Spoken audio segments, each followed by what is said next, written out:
Nice. Since he was the highest access non-SNAFU player. You're not going to buy my ticket? I see how it is. You gotta run the damn thing. We'll buy you a ticket to a thing you can't go to. If that Makes works. perfect sense. Well, it's easier to reimburse. Exactly. Right? $0 of zero is zero. It's amazing how that works. Was my first guy my first guy was Tom. Was my second guy John?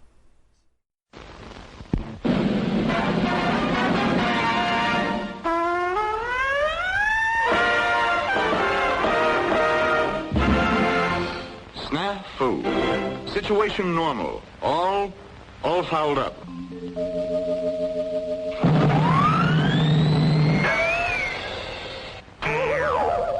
This is SNAFU.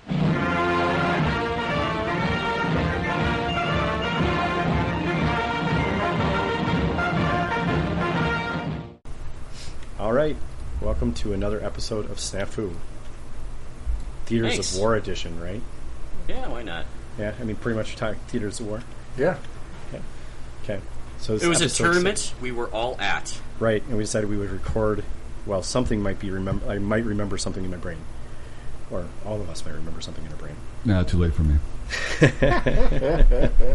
Fair. All right.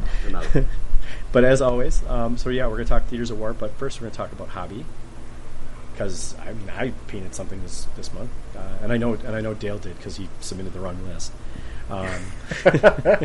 So let's start with you, Dale. What did you paint this month? Painted a truck. Just any old truck, or some kind of Soviet truck? I don't actually think it was Soviet. I went downstairs and went through all of the unpainted boxes of miniatures I have, and found a Warlord labeled truck box Just with a truck. picture of a truck on it, and I pulled that out and put it together and painted it. I don't think it was actually a Russian truck. It's just a truck. I'm trying to remember what it looked like. I saw a picture of it. I thought it was kind of looked Russian. It looked trucky.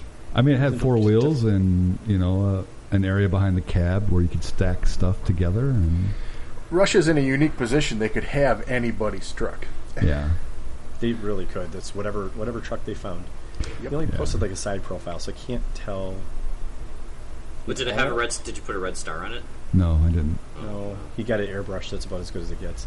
Yeah, It's really good for airbrushing it, but Yeah, I just airbrushed it and inked a few things. And I that was can't tell what that is. It almost looks German. I'm scrolling up to find it. So, Oh, that looks like an Opel Blitz with the wood bed on it. Yeah, that's kind of what I thought. It doesn't have enough tires in the back for an Opel Blitz, though, does it? I thought they had the dualies in the back, but maybe not. Maybe. I think that one has It's- dualies actually. The front does look like a. Oh, I meant two axles. Oh sorry. no, yeah, it's just one axle. Yeah, you may have dualies, but I thought the Opel Blitz had two axles. But the thing that gave it to me was the roof and the little triangle thing on top. That I think that's a very German truck thing, which they could have stolen it from anywhere. Who knows? Easy. They're not going to. Yeah, Easily, yeah. doesn't bother me at all. Cool. Yeah. Is that anything else this month, or is that kind of what you focused on? Is getting ready for the Theaters of War list? Yeah, I mean, that I painted that. I moved my hobby room into its own dedicated space now. Nice. And then once you do that, then all of a sudden, all these other rooms need paint and shelves and new blinds on the windows, and then it just devolved from there. So Fair. but all that's done, and so now it's like dedicated hobby time. So Nice. I've got two projects that are not bolt action related on my painting desk. Both of them are board games. I have two miniatures for board games I have to start painting, and then I just got a big box of Warlord metal miniatures. So Yeah, for someone that doesn't like metal miniatures, your next project is Yeah. be a torture. But what's nice is having moved the hobby into its own space and dusting off the air compressor and cleaning out the airbrushes and stuff like that, so I could crank out that truck in like 45 minutes. Okay.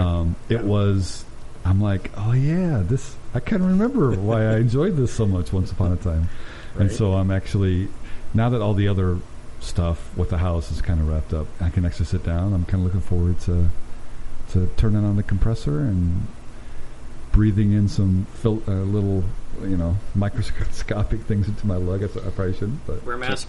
Yeah, wear a mask. You should have one lying around somewhere at this point. I already have to wear a mask too much every day, so. So wear something else. I don't know. Actually, I've got one of those like construction asbestos masks that I wear. The canister, the side canister ones. Yeah, that's what you should be. Yeah, exactly. You should be wearing. That's what I use. I just wear that in public. Is that okay? Currently, yeah. I'm fine with that. As long as you wear the accompanying, radioactive suit as you walk around with it. For sure. I wear the full body suit with it too. There you go. Yeah. There you go. Yeah. But it's so hot and humid right now that mask gets to be really kind of tough to wear. But I mean, anyways, it's there. It's exciting. So I'm looking forward to it. So it's actually still warm enough where you could just open the windows and pump a fan, push a fan out push the air out with a fan.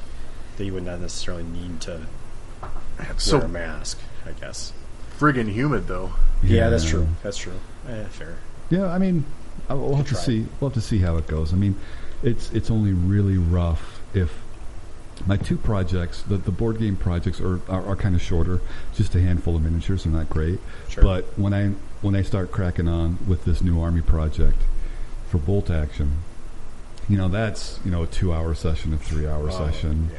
And so then it gets to be real, So we'll have to see how it goes. So. Yeah, you think it's humid outside? Wait until you spray. You're spraying an airbrush for 3 hours, and the room is misting with paint. It's pretty humid then too. Yeah.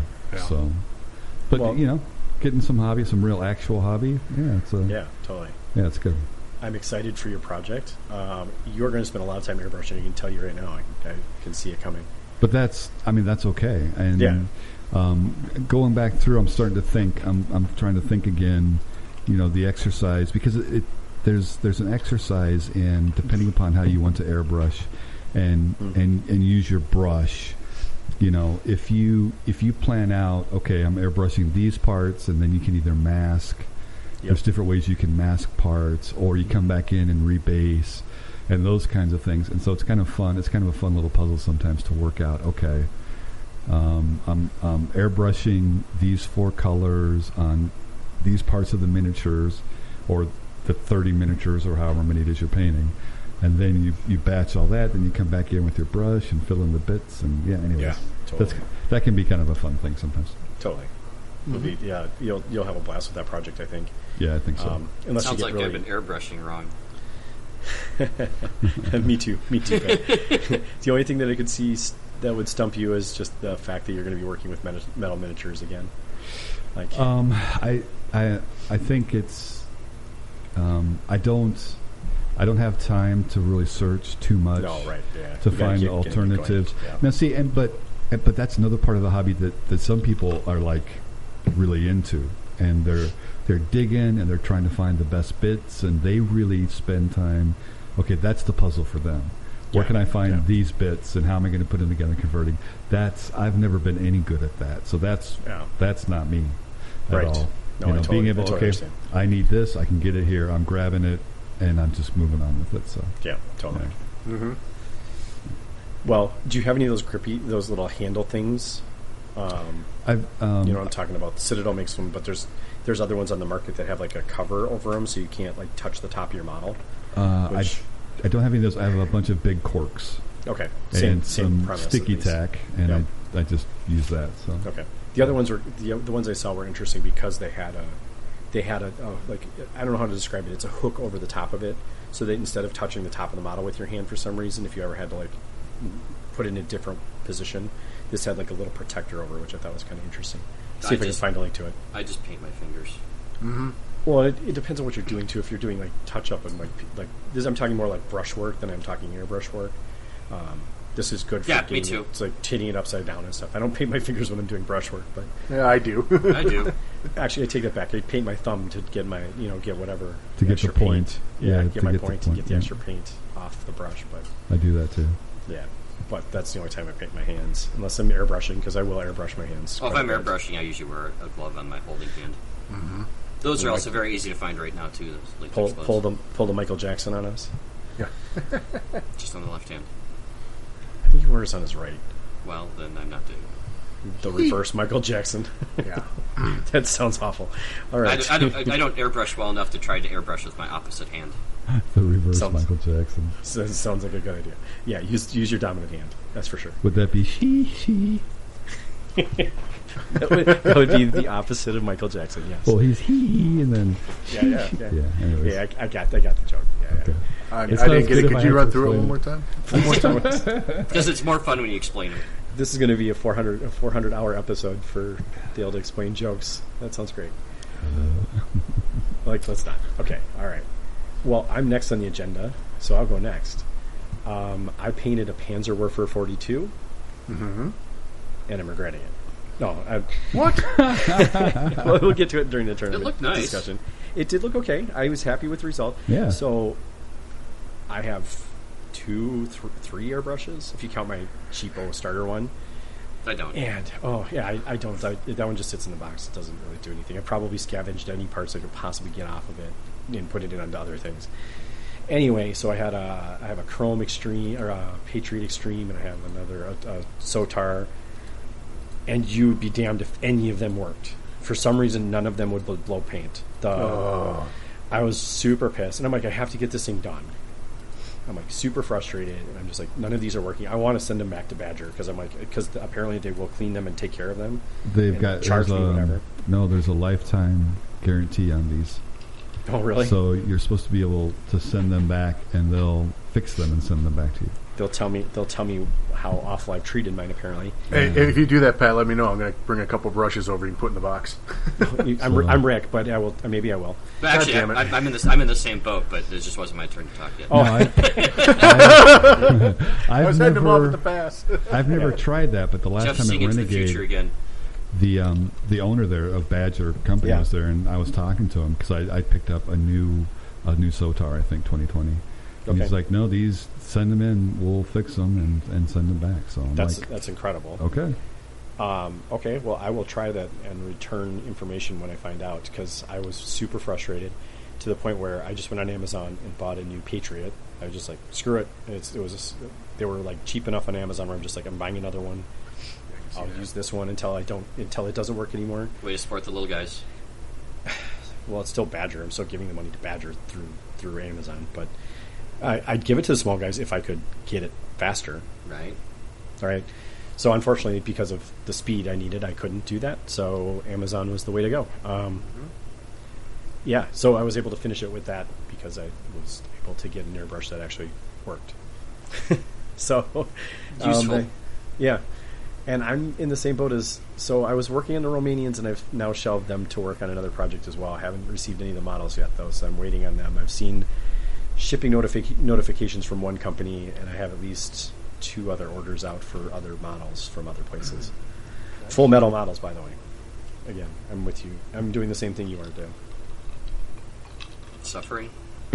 I don't suffer from metal models. I don't hate metal models that much. I actually kind of like the weight. I feel like sometimes I'm going to knock plastic models over by, sneezing or something. So that's the thing. Right. So, okay, well, now, Pat, it's your turn to talk. Okay. You can put your brushes in my box, too. Thanks. So yeah. Because I went to paint that Hungarian armored car that I was doing, and I was going to go do the nice little camo pattern, so I grabbed my Sotar 2020 and, mixed and thinned up the paint real nice, put it in the pot, and then it's sputtering. I can't get a straight line out of it, and the nozzle's got the little infant bubbling thing at it, and I'm like, what the fuck, are you kidding me? Mm-hmm. So I tore that all apart and threw it in the ultrasonic cleaner, and struggled to remember how to put it back together, because it doesn't go back the same way as the Patriot does. No, I remember it. Like, I did the same thing where I'm like, shit, I haven't done this in a while. I got to remember how to put this thing back together. Yeah, it's been a while since I've used the airbrush, and then I put it all back together, and it was still doing the sputter thing, and I'm like, are you fucking kidding me? Mm-hmm.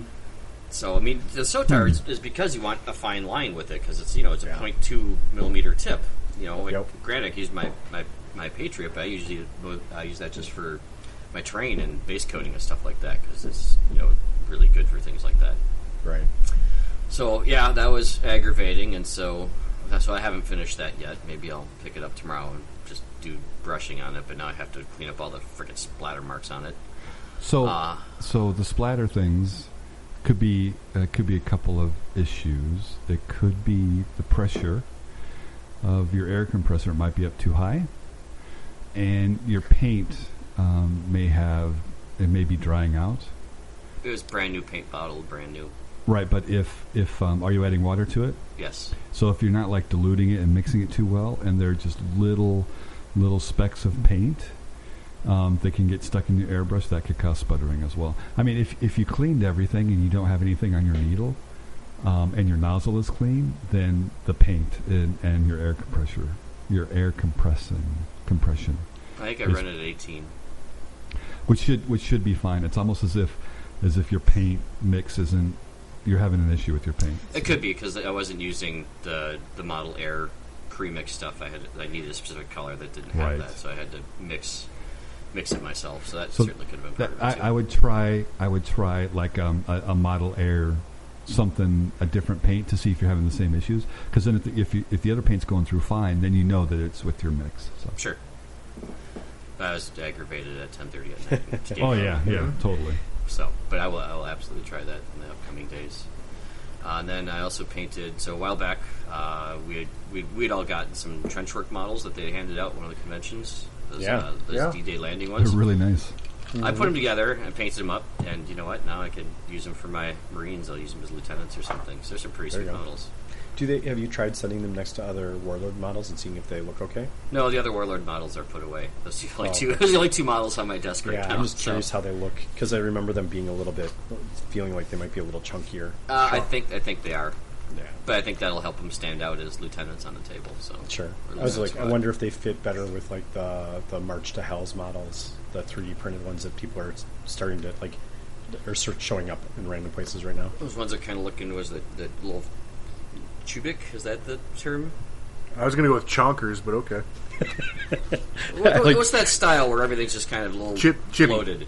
Chibi, yeah. So maybe it kind of looks along those lines without. I like chonkers better. I do kind of like chonkers better. I think we're going to coin a new term. Whenever you see a model like that, it's now chonkers. Chonkers, all right. His name is Chonkers. I put the factory and train table back together, and I got that all sectioned off, and I've got marked out everything. So now I'm going to start painting on that this month. I wrote player packs for Operation SNAFU and the Recon Rumble. Nice. So you guys, you're way ahead of the curve here. Well done. Don't have as much time as you think. Oh, I have. If I have more than 2 days, it's too much time. Okay. I'm joking.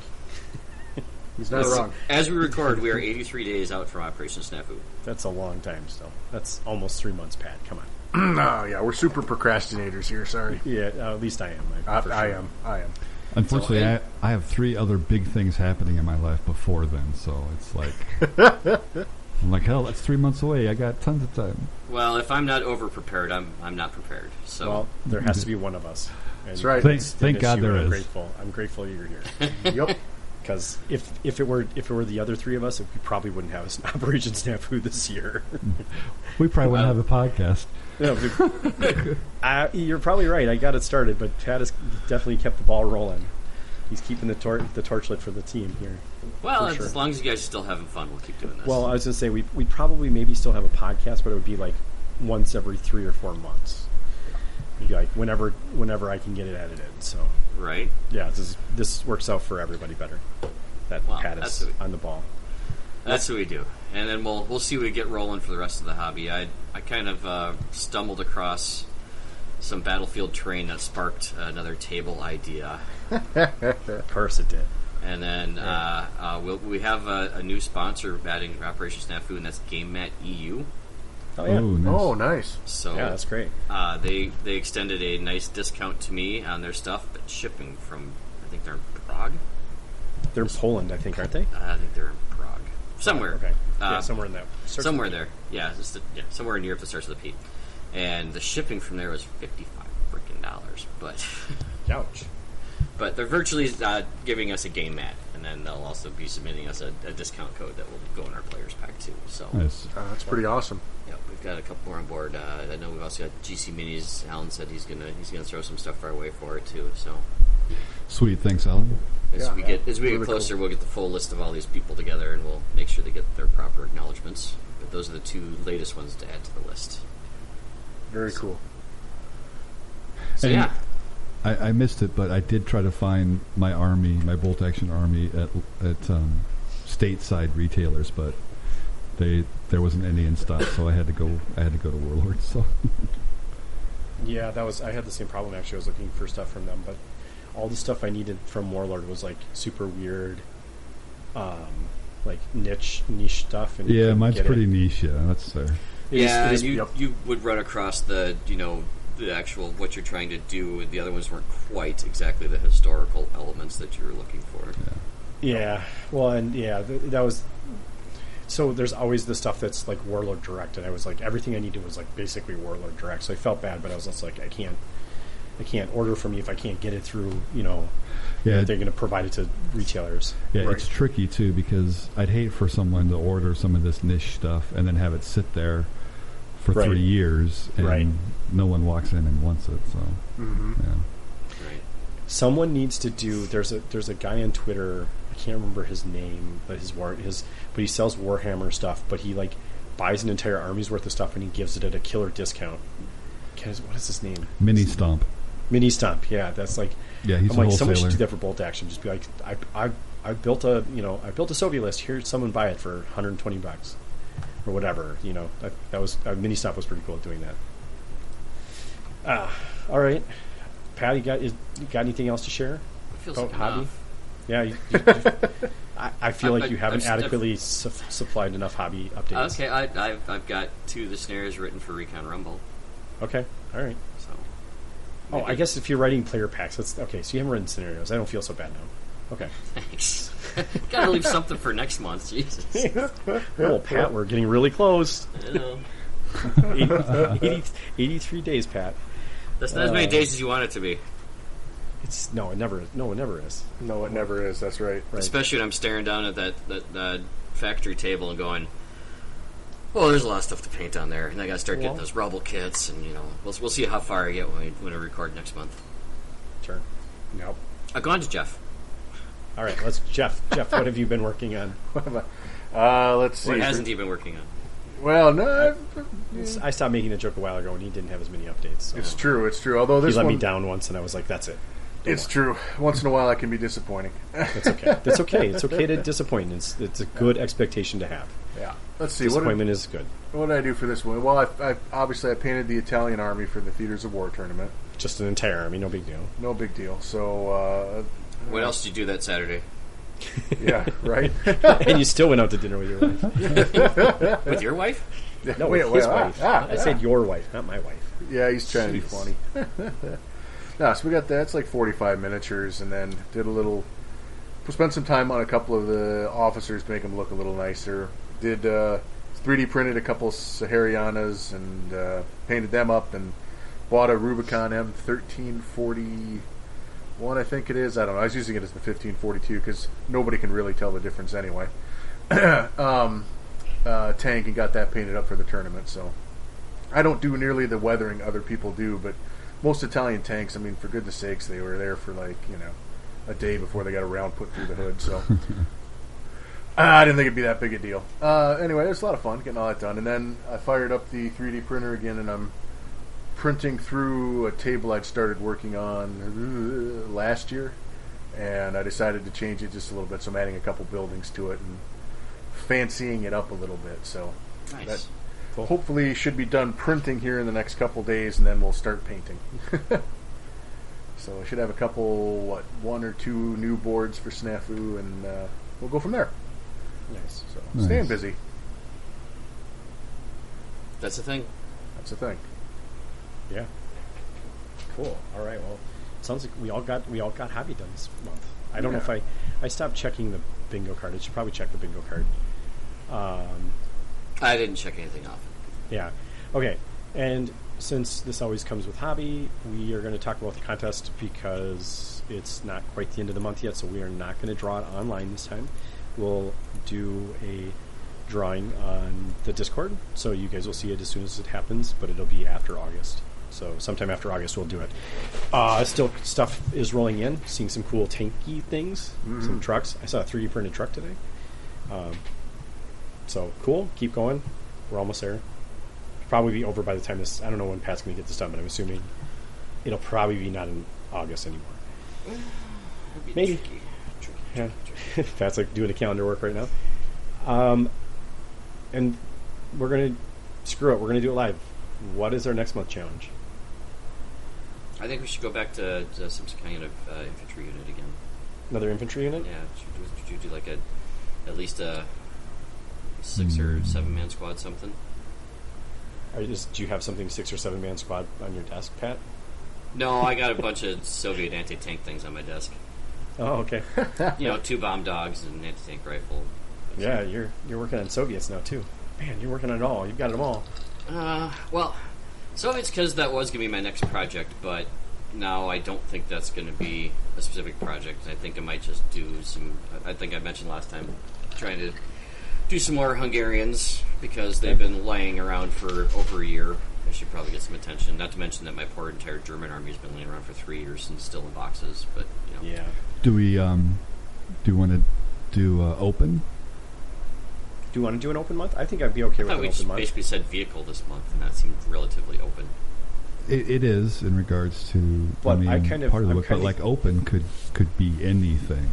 Right. Outside of, it doesn't even have to be bolt action. It could be Right. like anything you want, Okay, right? sure. I'd be okay with that. Let's try an open, especially since I know Dale has something on his table that he'd like to prove. Any infantry model from any system, or Open. models or unit or something. Yeah, I'd say at least let's say at least 5 models Okay. from any game or system you want to paint from. I think that's cool. Like, that's something different to do. If you want to paint, if you want to paint some It can still be giant-ass bolt model action from, too. I mean, yeah, you totally can do bolt action. Right. I don't care. maybe but it's if you decide you want to paint, And if you're wondering why we're suggesting something that might not be bolt action, you can actually learn a lot in techniques and style from other game systems and painters. you can actually learn a lot more from like fantasy models, right? You can learn different colored schemes and Fewer rivet counters. and sometimes the no open, Slaanesh are wrong. yeah, the open competition is like sometimes it's a display. Like there's there's a display element. Like this, if you did like the Stalingrad box they released, they had this really cool sniper model. Yep. So maybe with the posing of that and the ruined wall, if you like wanted to do like a diorama, that's kind of an open thing. Although we're talking more, not as open as that. I mean, we're still saying like 5 bros or something. But maybe you're like, ooh, I'd like to try some fancy basing techniques or something. So Yeah, the sky's the limit. yeah. Do something. At least 5 Right. models worth 28 millimeter. If you do big ones, then the large one counts as 3. I don't know. We'll come up with a conversion chart. Right. If you paint a single 28 millimeter bro, you're not gonna. I'm gonna be like, come on, man. But if you paint some giant ass 40K demon of Slaanesh, K-47. Conflict 47, whatever. Do whatever you want to do. I want to see cool. I want to Legion, see. Star I Wars want to see Legion. inspiration. Yeah, I want to see inspiration. Yeah. That's kind of the idea of this, right? It's just like, yeah, whatever someone's jam is. If I know many people play bolt action, but maybe it isn't their first, model love. So knock yourself out, enjoy yourself. Because I think part of the checklist is like paint something from a different Another system. Yeah. It is, Yeah. in fact, yes. I got a whole pile of it. I got a whole pile of shame of stuff from other places that I don't. We'll see. We'll see if I can get on this one. All right, cool. So look for us on Discord. Obviously, there'll be a September one shortly. You guys are getting lax on not chatting in the actual paint submission one, so I'm going to have to start slapping hands again, or start deleting comments. Whatever, doesn't matter. Don't make us mitigate work. Come on. I'm trying not to. Stop doing it. I'm trying to. Keep the chat in the chat. Right, exactly. Jesus, guys, don't make Rick work. He hates it. Well, I see you I can stopped. do it right here from Rick. I mean, I'm Rick, looking stop! at this. Stop posting in there. I'm breaking my own rules. Dang it. All right. Dang it. I'll try harder. That's the old, do as I say, not as I do. Right, I am in charge here. I can do what I want. Like, I can just delete it. Wow, take charge, Rick. I like it. I'm joking. I'm not going to do anything about it. I have actually deleted comments from there when I'm like, okay, move it over here. But I've gotten lax as of late. Whatever. There's other things in life to worry about. Yeah, I mean, it is really not that big. Like, it doesn't stress me out, so I really don't care. It's just sometimes it gets a little out of control, and we start talking like about things that maybe should be somewhere else anyway. Yeah. Yep. All right. All so right. let's. Sorry, Rick. We'll try to do better. It's not you. It's me. Clearly, it is actually me in this case. Which means it's actually Dale. Yeah, something like that. Something like I'm projecting or something. Okay. All right. Let's talk about the tournament that we just all participated in, 2 weekends ago? 2 weekends ago? It's already been that long? Jesus, that's already been that long. Yeah. Yep. Whew, it's been a long time. So we went to a tournament at Battleground Cafe, which some of us were at the wrong location. If you used your Apple phone and used that directions, that was hysterical because I'm looking around and I'm like, shit, I'm missing 4 people. And it's like 5. It's like 5 to 10. So all of a sudden I look down and I see Rick's calling me. I'm like, what the hell? Rick, you can't drop out now. What are you doing, man? You can't drop out 5 minutes before the tournament. He's like, I'm at this location. I think maybe it's their old store, and there's like three other guys wandering around with me. I'm like, cool. Yeah, I pulled up, and I remember you saying that they just moved. So I was like, Yep. I pull up, and I'm like, there's like guys staring in the window. I'm like, there's nothing in there, you guys. Like, that store, it's not a store anymore. I'm like, okay, hold on. Let me figure out where it is. Called you. I'm like, follow me. I brought a caravan of people over to the new store. Pretty awesome. funny start to the weekend. I'm just like, Thankfully, they're only saying they 6 moved, blocks away from the old location, so. which is very true. So Yeah. it wasn't a big deal, but it was also like, uh-oh. Like, I knew this was a possibility, but I figured they were updated in the Apple, whatever. The Apple's Apple behind app. the curve? What? I don't know where they get their information from. It's usually provided to them by the businesses. So I don't know if it's like it's lagging behind Google or something. I have no idea. Whatever. That's a technology discussion for another day. Right. Different podcast. But beautiful store. Relatively, it's very clean, which is great. They have bathrooms, and nothing was nasty. And they're going to have food. Is that what I heard? Is that they're going to have food at some point? They've been working on it since March to get food in there. Jeez, So that's rough. yeah, so the painstaking of that. So that was whatever. Like, are we talking real food? Like, I maybe we'll order Haggis pizza? think one of them is Haggis Pizza, Yeah, okay. and then they're doing some other sort of cafe style food. I don't know. It sounded alright, but I don't know. Okay. Whatever. We'll be back there someday again, I'm sure. Food's food. I man. mean, Yep. yeah, I mean, special having to leave. thanks to Mike and Logan for helping us set up. There was way more in there, Totally. Jeff, too, wasn't there? I feel like there's There one might more. have been. I forget who it was. Probably, but I'm blanking. Yeah. It might have actually been John. Come to think of it. So thanks for you guys for helping us get set up. That was awesome. So I was able to get the objective markers out. Didn't have to worry about trying to do that one for over lunch. So I got to do the objective markers first, which is great. Yeah, that's always, if you're going to do that objective marking, like objective based scenario. Do you either want to do it first or while everyone's on lunch? Well, when it's a TO setup one like you Yeah. had, Yep. which we'll talk about in a minute, I'm sure. But yeah, that was slick to have them already placed, and we're like, all right, we can just walk into this tournament and the scenario, and we know what's going on, and it was great. It was lovely. I loved it. Absolutely. So Cool. The one thing guaranteed for any of you people out there organizing tournaments, nobody will ever turn the score sheet correctly in the first round. Guaranteed. No matter how well you spell it out, no matter where you put it, no matter how many times you tell them, it'll always come in wrong. At least the first 3 will, and then you'll have to go around and tell everyone what the hell you're looking for. Which, of course, I did. So, from my standpoint, it was great.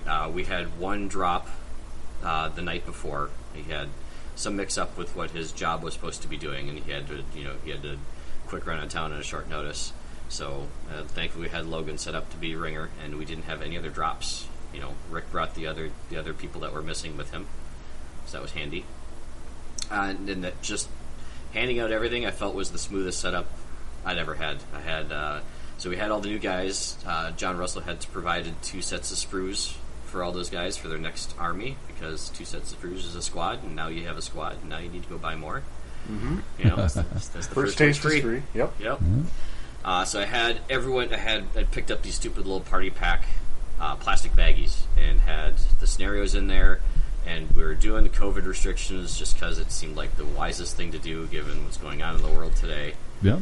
And I even included a pen in everyone's packet. That way, no one's coming up trying to find a pen and not having one or whatever. I still lost mine like round 2. Jesus, Rick. I actually think I still have it. I'm joking, but I think I did lose it at one point and have to find it again. But it had everything you needed in there. It had your secondary objectives. It had everything. So I thought that was really slick. It worked out well. I was able to check in people. I never had any crowd around the scoring table at any point. Normally in a tournament, you would like to have both competitors bring the score sheet up so that it's legit. But I'm like, you guys, we're all honest here. Let's just have one of you, because COVID. So I thought that worked really good. So from actually getting the scores in and getting everything down, it was really smooth on my end. Again, the only panic part is when I'm taking score sheets for the round and people are putting in their best painted and there's best sports on top of that, and everyone wants, you're putting stuff in and they want to go, where do you want this? And I'm just like thinking, now stop talking to me. But just here, just set it down, whatever. So no, it worked good. I didn't the tightest turnaround is always round 2 and 3 when you've got less than 5 minutes to get the scores around. But I had this magnetic board that had all the tables on it, and I had everyone's name on a magnet, and was able just to slap that up there and set it up. And most people caught on to go look at that by the third round. I really liked that. It worked great. Yeah, it's kind of slick. I will agree. And I mentioned this to you, Pat, but might as well bring it up with the other guys listening. I think that would be a really slick way to handle the matchups and how we do it at Operation SNAFU. Yeah, that board's not going away. So, but for SNAFU, we'll hand everyone their name, and they come up and tell us what table they were on. Right. Yeah. Exactly. Right. That worked. Right. They can just drop it right onto the board, and people can look at the board and know. Okay. So I like that. Right, and be able to figure out where things are. Yep. The other thing that I love, and this is me being kind of a space cadet at times, is like telling you, like having the scenario on there is really slick too. Yeah. Right, because a lot of times a TO will just be like, it's scenario 3.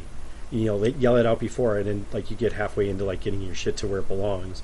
You're like, what scenario are we playing again? Oh crap! Now I got to remember again. Like you go look at the board, and it's right there. It's really handy. Yeah. It's just something I've never seen before, and it's really it is slick in a sense that I know what I'm like. I can go look at my table and I look at that, and I'm like, I remember everything now. Super nice. Because apparently I'm a visual learner versus an auditory learner. Yes, you are. For sure, I am. I know I am. So yeah, so that's for sure. And if any other TOs are interested, I can take a snapshot of what I'm talking about. Maybe even some links to what I actually bought. I mean, it wasn't. I bought that thing years ago, and it could have been more than $15-20. And yeah, it's probably like used for D&D or something. I imagine. Yeah, probably. It's just this nice little magnetic grid board, and then I got some little name tag magnets, and then just label maker because I could have written dry erase on there, but then I guarantee that's going to get smudged up. By round 2. That should have been rubbed off. Yeah, so just put a label maker on. Everyone's name is nice and clear, and no one has to judge my handwriting. So that's always good. Fair. So, cool. Yeah, there we go. That's how the setup went from my perspective. I thought it was one of the cleaner ones I've run. So, I like it. I thought the logistics of it worked very smoothly. It was very impressive. Yes. I mean, my only gripe was that it went later than I was hoping it would, but that's just the inevitable. Like, store opens later, and kind of like it just kind of keeps going. And well, actually, the store isn't supposed to open till noon. So. Yeah, right. That's what I'm saying. Well, it's right, but it didn't open at like a lot of times. Like a lot of times, tourneys will open at like 9. Yeah, somewhere in there. Right, even 10 is like really cutting it. Like especially when you're like your first game is basically going to what was it, 12:30? Yeah. Something like that, where it's like, okay, that's really late into lunch already for some people. Yeah, 10:30 to 1, I think, was the first game. Yeah, so something brutal like that. So you're eating a late lunch anyway. So it is what it is. You don't have control over it. It's just something that I hate about tournaments. Sometimes is like they go really late, and like this doesn't work for some people. Yeah, especially in my situation. I got home till 9 o'clock after the takedown was a bear because I didn't have any staggered finishes on my board, so I couldn't take down my boards while people were still playing. Jeff's were all done before. Like, I was helping him tear down boards before I left. Like I was kind of Well, next time plan better. I guess I don't know. I can't do anything about it. Just make sure that the really fast games are going to go on your boards. Yeah, you got to put me on one of your boards. I'll be like, well, you were on, and that board was cleaned up. So yep, that was the only one. All the rest of them were late finishers. It's good to finish late. I mean, what? Oh, hey. Hi-oh. Shit. Okay. All right. Are we gonna go? We're gonna go through our lists at some point, maybe. Do you want to do that? I mean, do you guys want to go through your list, talk about your objectives, or do we want to? Everyone always wants to hear what the top 3 people's lists were. Honestly, I want to hear what the top 4 people's lists were. Because you're the 4th. Yeah. Okay. Well, nice. I just want to brag about. I think I had the most secondary objective points. That's all I got, but I think I was pretty close to the top if I wasn't at the top. Your secondary objective points? We certainly didn't have the scenario points. Yes. Yes, certainly did not have the scenario. Yes, you had 15 secondary objective points, and that was tops. Nice. So I scored 12 of them in the first round. So it tells you how my other 2 games went. Okay. How can you score 12 in the first round? No, 9. Oh, Sorry, okay. I scored 9 in the first All round. right, that's fair. Yeah, I scored 3 threes in the first round. Nice. Okay. And then everything went downhill from there. But we'll talk about that. Let's talk about the lists that were at the top. If I was following your statistics correctly, the net order dice, I think I finished first on that, which I was very happy about. Yes, you did. Oh, you got net order dice, sure, yeah. Yep. So, like, you beat your opponents. Most you had most kills with fewer losses. Yep. Because even the game I lost in, I killed 6, and I think he killed 3 of mine. So sure. Cool. Yeah, I was just saying, like, there's some cool stuff in there for sure. yeah. Yes, Jeff, your net order dice were 12, and that was the best. The worst was negative 24. That might have been me. It was not you. You were negative. Ouch. You were negative 12. Okay, that's not as bad as I thought, but that's still pretty bad. Well, here you go, Rick. Your secondary objective points were equal to your total scenario points. Yeah, that was that. We'll get into that in a minute. We can talk about that when we get there. Yeah. But let's talk about the top 3 lists, top 4 lists, because Jeff is saucy and wants to talk about his list. I actually want to hear about his list because he was playing Italians, which was an intriguing idea in itself. So let's start with the which top dog, or should we talk with 3rd place, or how about we start with 4th place? Jeff, what were you playing?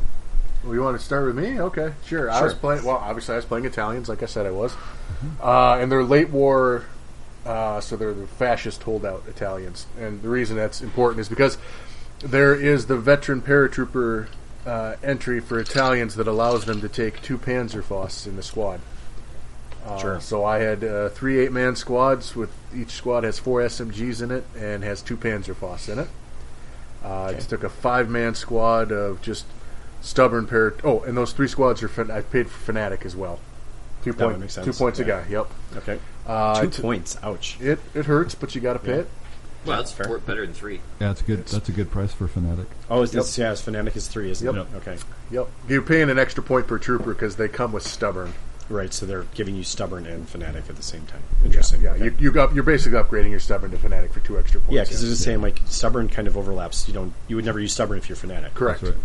Or you just pass all your order checks or your morale checks until you're down to 1 guy. Until you're down to 1 guy, and then I guess stubborn kicks in. Yep. Sure. Okay. Yep. All right. And then, makes sense that there's 2 points in. 5-man squad infantry with an LMG in it, and they were stubborn. They were not Fanatic, just stubborn. So just riflemen in the LMG.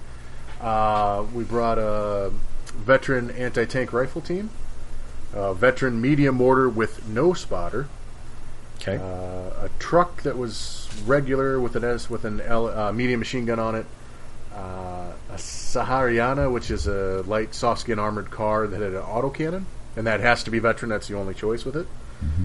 But it's stupid cheap for what it does, and it's awesome. And then as we talked about, the M1542 Italian light tank. That's got the light anti-tank gun in the turret, 2 coaxial MMGs, and 2 hull MMGs. Solid choice. Oh, that's nice. It's a great friggin' tank. Yeah. How many we times? talked about that last episode, actually. We did, yeah. Germans and the Italians get that one. Yep. And in practice, it was every bit as well. If I could roll dice well, it was every bit as good as you'd think it would be. Yeah, it was fantastic. Excellent. So cool. 10 order dice, 1,000 points. So it's small, yeah. And a okay, lieutenant, so 10 obviously, guys. yeah. Veteran second Yeah. lieutenant. And that was a generic reinforced platoon selector. With an extra bro or no? No, just on his own. No extra Just bro with him. single dude. Single dude. No reason to put an extra bro with him for what he was doing. Preparatory bombardment's a thing. Yeah, I just don't put him on the board in those cases. Fair. Right. Yeah, fair. Because I guess almost all of them had reserves, so you're fine. Yep.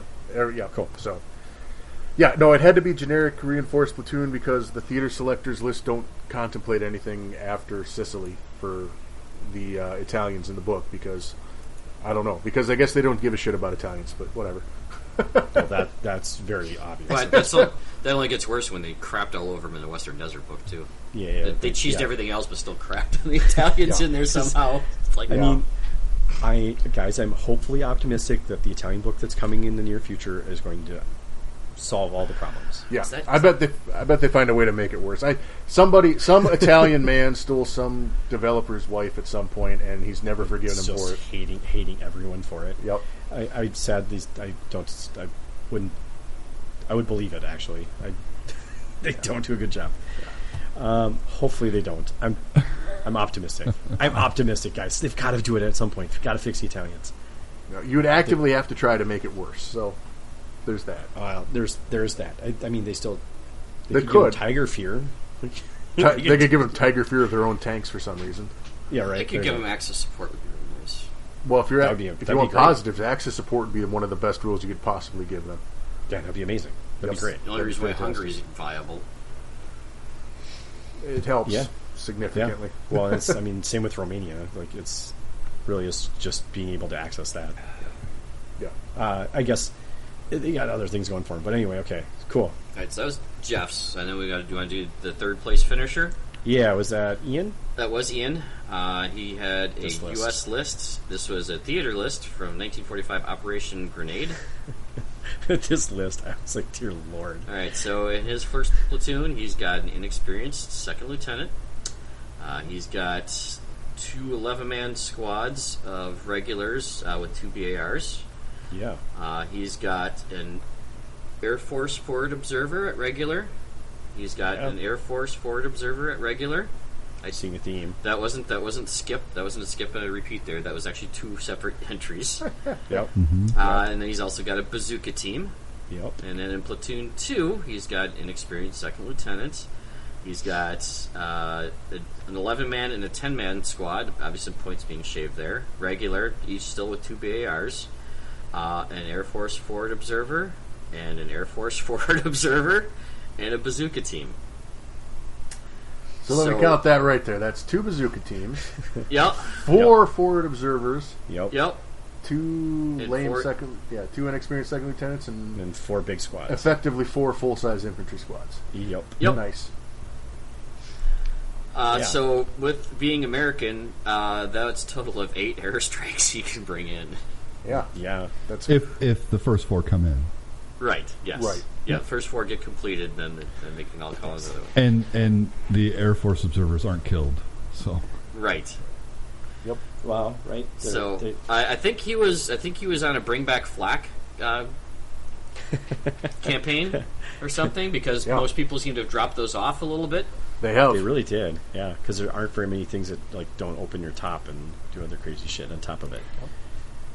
Unless you're bringing like a quad autocannon or something. Or a soft skin vehicle that's got a autocannon. Autocannon. I had an autocannon in mind. Autocannon will do it too. Yeah, your Gaz Quad Maxim will shoot the planes out. Well, scare everything. Yeah, because you only need 3 5s to.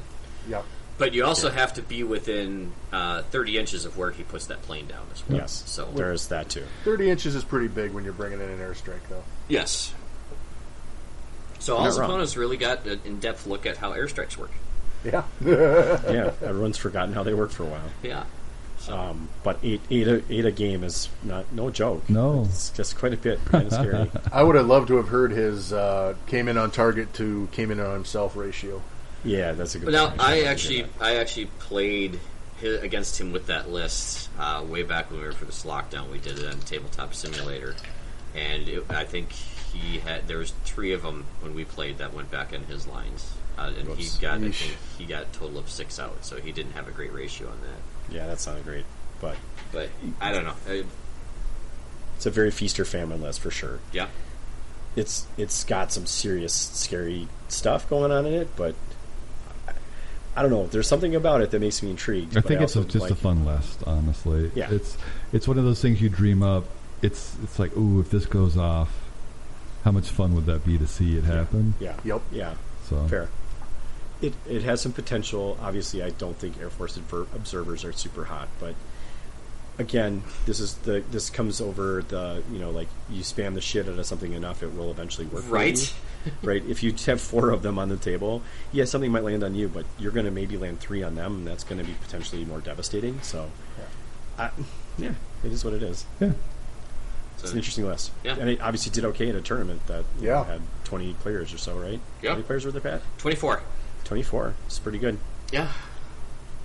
And then the second place was a big surprise, Battle of Stalingrad selector with 18 dice. Mm-hmm. Yeah. So this one starts off with the inexperienced junior lieutenant, Okay. then a veteran squad of 13... 13 dudes. Jesus. 11 guys. Oh, yeah. All with SMGs and 2 Panzerfaust Yeah. at veteran. Yep. Yeah. And then an NKVD squad of 10 with light machine gun and 1 submachine gun regular. Yep. And then, here we go, inexperienced commissar. Whoever puts those in there anymore. Yep. No, it's a good choice. It is. Yep. It's a very inexpensive dice for sure. Yeah. A veteran scout squad with 7 men, all SMGs. Yep. The infamous draft bat squad of 11 guys, inexperienced shirkers with 5 rifles out of the 11. There's your 26-point order dice. Mm-hmm. Yes, that's another cheap dice. Fucking ridiculous. That's cheaper than that's better than a commissar by a lot. Then the free doesn't squad tire it away. with everything. Yep. As they should. Yep. 2 sniper teams at regular. Mm-hmm. 2 dog mine teams at inexperienced. Mm-hmm. 2 amplements Yeah. at regular. Interesting. Bringing them back. Yep. ZIS-3 divisional gun. Mhm. That's like an Yep. auto include in any Soviet list. Yeah, it is. M42 anti-tank gun. Huh. It's okay. Interesting. Okay. I mean, I guess 58 points at regular. Yep. it's not the worst. Plus 4 pen. Quad Maxim, because yes. Yep. And then artillery tractor and a truck. Yes. The truck does have an MMG on it. Yep. I could see the tank gun then, because you need a little bit more anti-tank. Okay. Let me ask you a question because I must be stupid, or maybe I'm not stupid. The free rifle squad Yeah. of inexperienced dudes, are they always been fanatic? In the Stalingrad selector there. Yes, in Stalingrad. You can buy that in the Stalingrad Slayer. Yes. Okay. Because he's not taking full advantage of this particular theater selector, is he? Well, I I mean... feel like he's missing a couple. He double he had more snipered. armor. He didn't double tank though. yeah, Yeah, he could have double tanked, right? Yeah, but you don't. I mean, I guess it all depends. There might have been a few things. I played Evan, and we kind of talked a little bit about this list, and Okay. and so he switched some things around, but this is 100% his list. Sure. So no, I like it. I mean, this wouldn't be exactly what I do with it, but Mhm. you can't argue with his success with it. So well done, Evan. Yeah. Yeah. Fair enough. Cool. Ow. Yeah, that's that's a lot going on in that list. Yeah. 18 order dice. Yeah, that's not. Those can you get draft bat squads in any army? That's part of the actual book, isn't it? No, that's in the Soviet base book. Yeah, Yeah. yeah. That's a Soviet armies of book Yeah. list. Yeah. I know. I mean, Those are kind of ridiculous. he's got some quite good infantry units, some good chunky Yep. infantry units. honestly. Yep. Yep. Yeah. The veteran SMG squad is just killer. Brutal. Yeah, and then he's got Yeah, the that's- scout squad as well, Yep. and he's got really good anti-tank and the ambulances, and yeah, I like it. So and plenty of area of effect weapons. So. Yeah, very much so. And the gas. Because Gas never hurts. gas. I mean, the only thing that I really think is, and it's not necessarily missing from it because maybe he has other thoughts, but just missing the Katusha. Yeah, I mean, It feels like they should have the Katusha right. for some reason. Maybe you swap out the M42 for a Katusha, and I mean, that basically is the same cost, isn't it? yeah, it's nearly the Really same close. cost. Pretty Yep. close. Yeah, so But it's interesting. Multi-launchers aren't always that good. I think we'll hear Right. about that You later. might hear an opinion that Multi-launchers are not guaranteed wins. This just in. No, they're. Well, I would have never They're said not. they were guaranteed They're wins, not. and I would have never thought they were. But we can get to that in a minute. Right. Let's talk about the winner, because the winners list was an intriguing choice too. It was. I think oftentimes when it comes to this player, who we'll name in a second. Well, if it was John Stentz, no, let's just get it out of the way. Anyone surprised he won a tournament? No, I don't think so, and I think he's really good at what he does, and he can make certain armies work really well for him. Yep. And I think the advantages of what partisans offer make it even easier for him. So, And the let's theme get of through his it. army is wicked. His display boards were just outstanding. I loved his wicket. Because he had what he had the He had a cricket team and some Yeah. dude shooting a bird or something like that. Like a band. Yeah. so everything was cool. All right, so here's his list. Yeah, let's go through it. 16 order dice. Starts with an inexperienced first lieutenant. Partisan squad, 11 guys with pistols at regular. 12 guys with pistols at regular. So 2 squads there. A flamethrower team at regular. A medium mortar with a spotter at regular. And then a sniper at regular. Okay? General purpose truck with MMG. Yeah. 2 of those. Checks out. Yep. 2 of those, yep, that's good. Platoon 2. So he, because of Easy Army is Easy Army, he had to do his the borrowed vehicles from elsewhere that the partisans get as a separate platoon. So then he had the 100/17 Lancia. Yeah. Lancia. So he had that at inexperienced. All right, then platoon 2 here. With a medium howitzer. It's a portable truck howitzer is what it is. Yep. Yeah, rear-facing medium howitzer. Yep. Forward or inexperienced. rear facing. So Yeah, thank you. And then he's got next squad is an inexperienced second lieutenant. He's got 12 inexperienced partisans with rifles. He's got 11 inexperienced with rifles. He's got another regular flamethrower. Threw in a bazooka for fun, and a civilian car. And then he also had a Panzer I SIG-33. Oh yeah, SIG at 33. inexperienced, the SIG-33 inexperienced, which is a forward-facing heavy howitzer. Yep. Yep. Which is, he kept describing it as a big boom, and the other one was a medium boom. Yeah. That's that SIG 33 is what I played in our doubles game in our DAC pad. Okay. So it's great. It's a great vehicle. Open topped is its only drawback, but it's still a great vehicle. Well, of course. I mean, he's it's a heavy howitzer. It's just kind of back anyway, right? Yeah.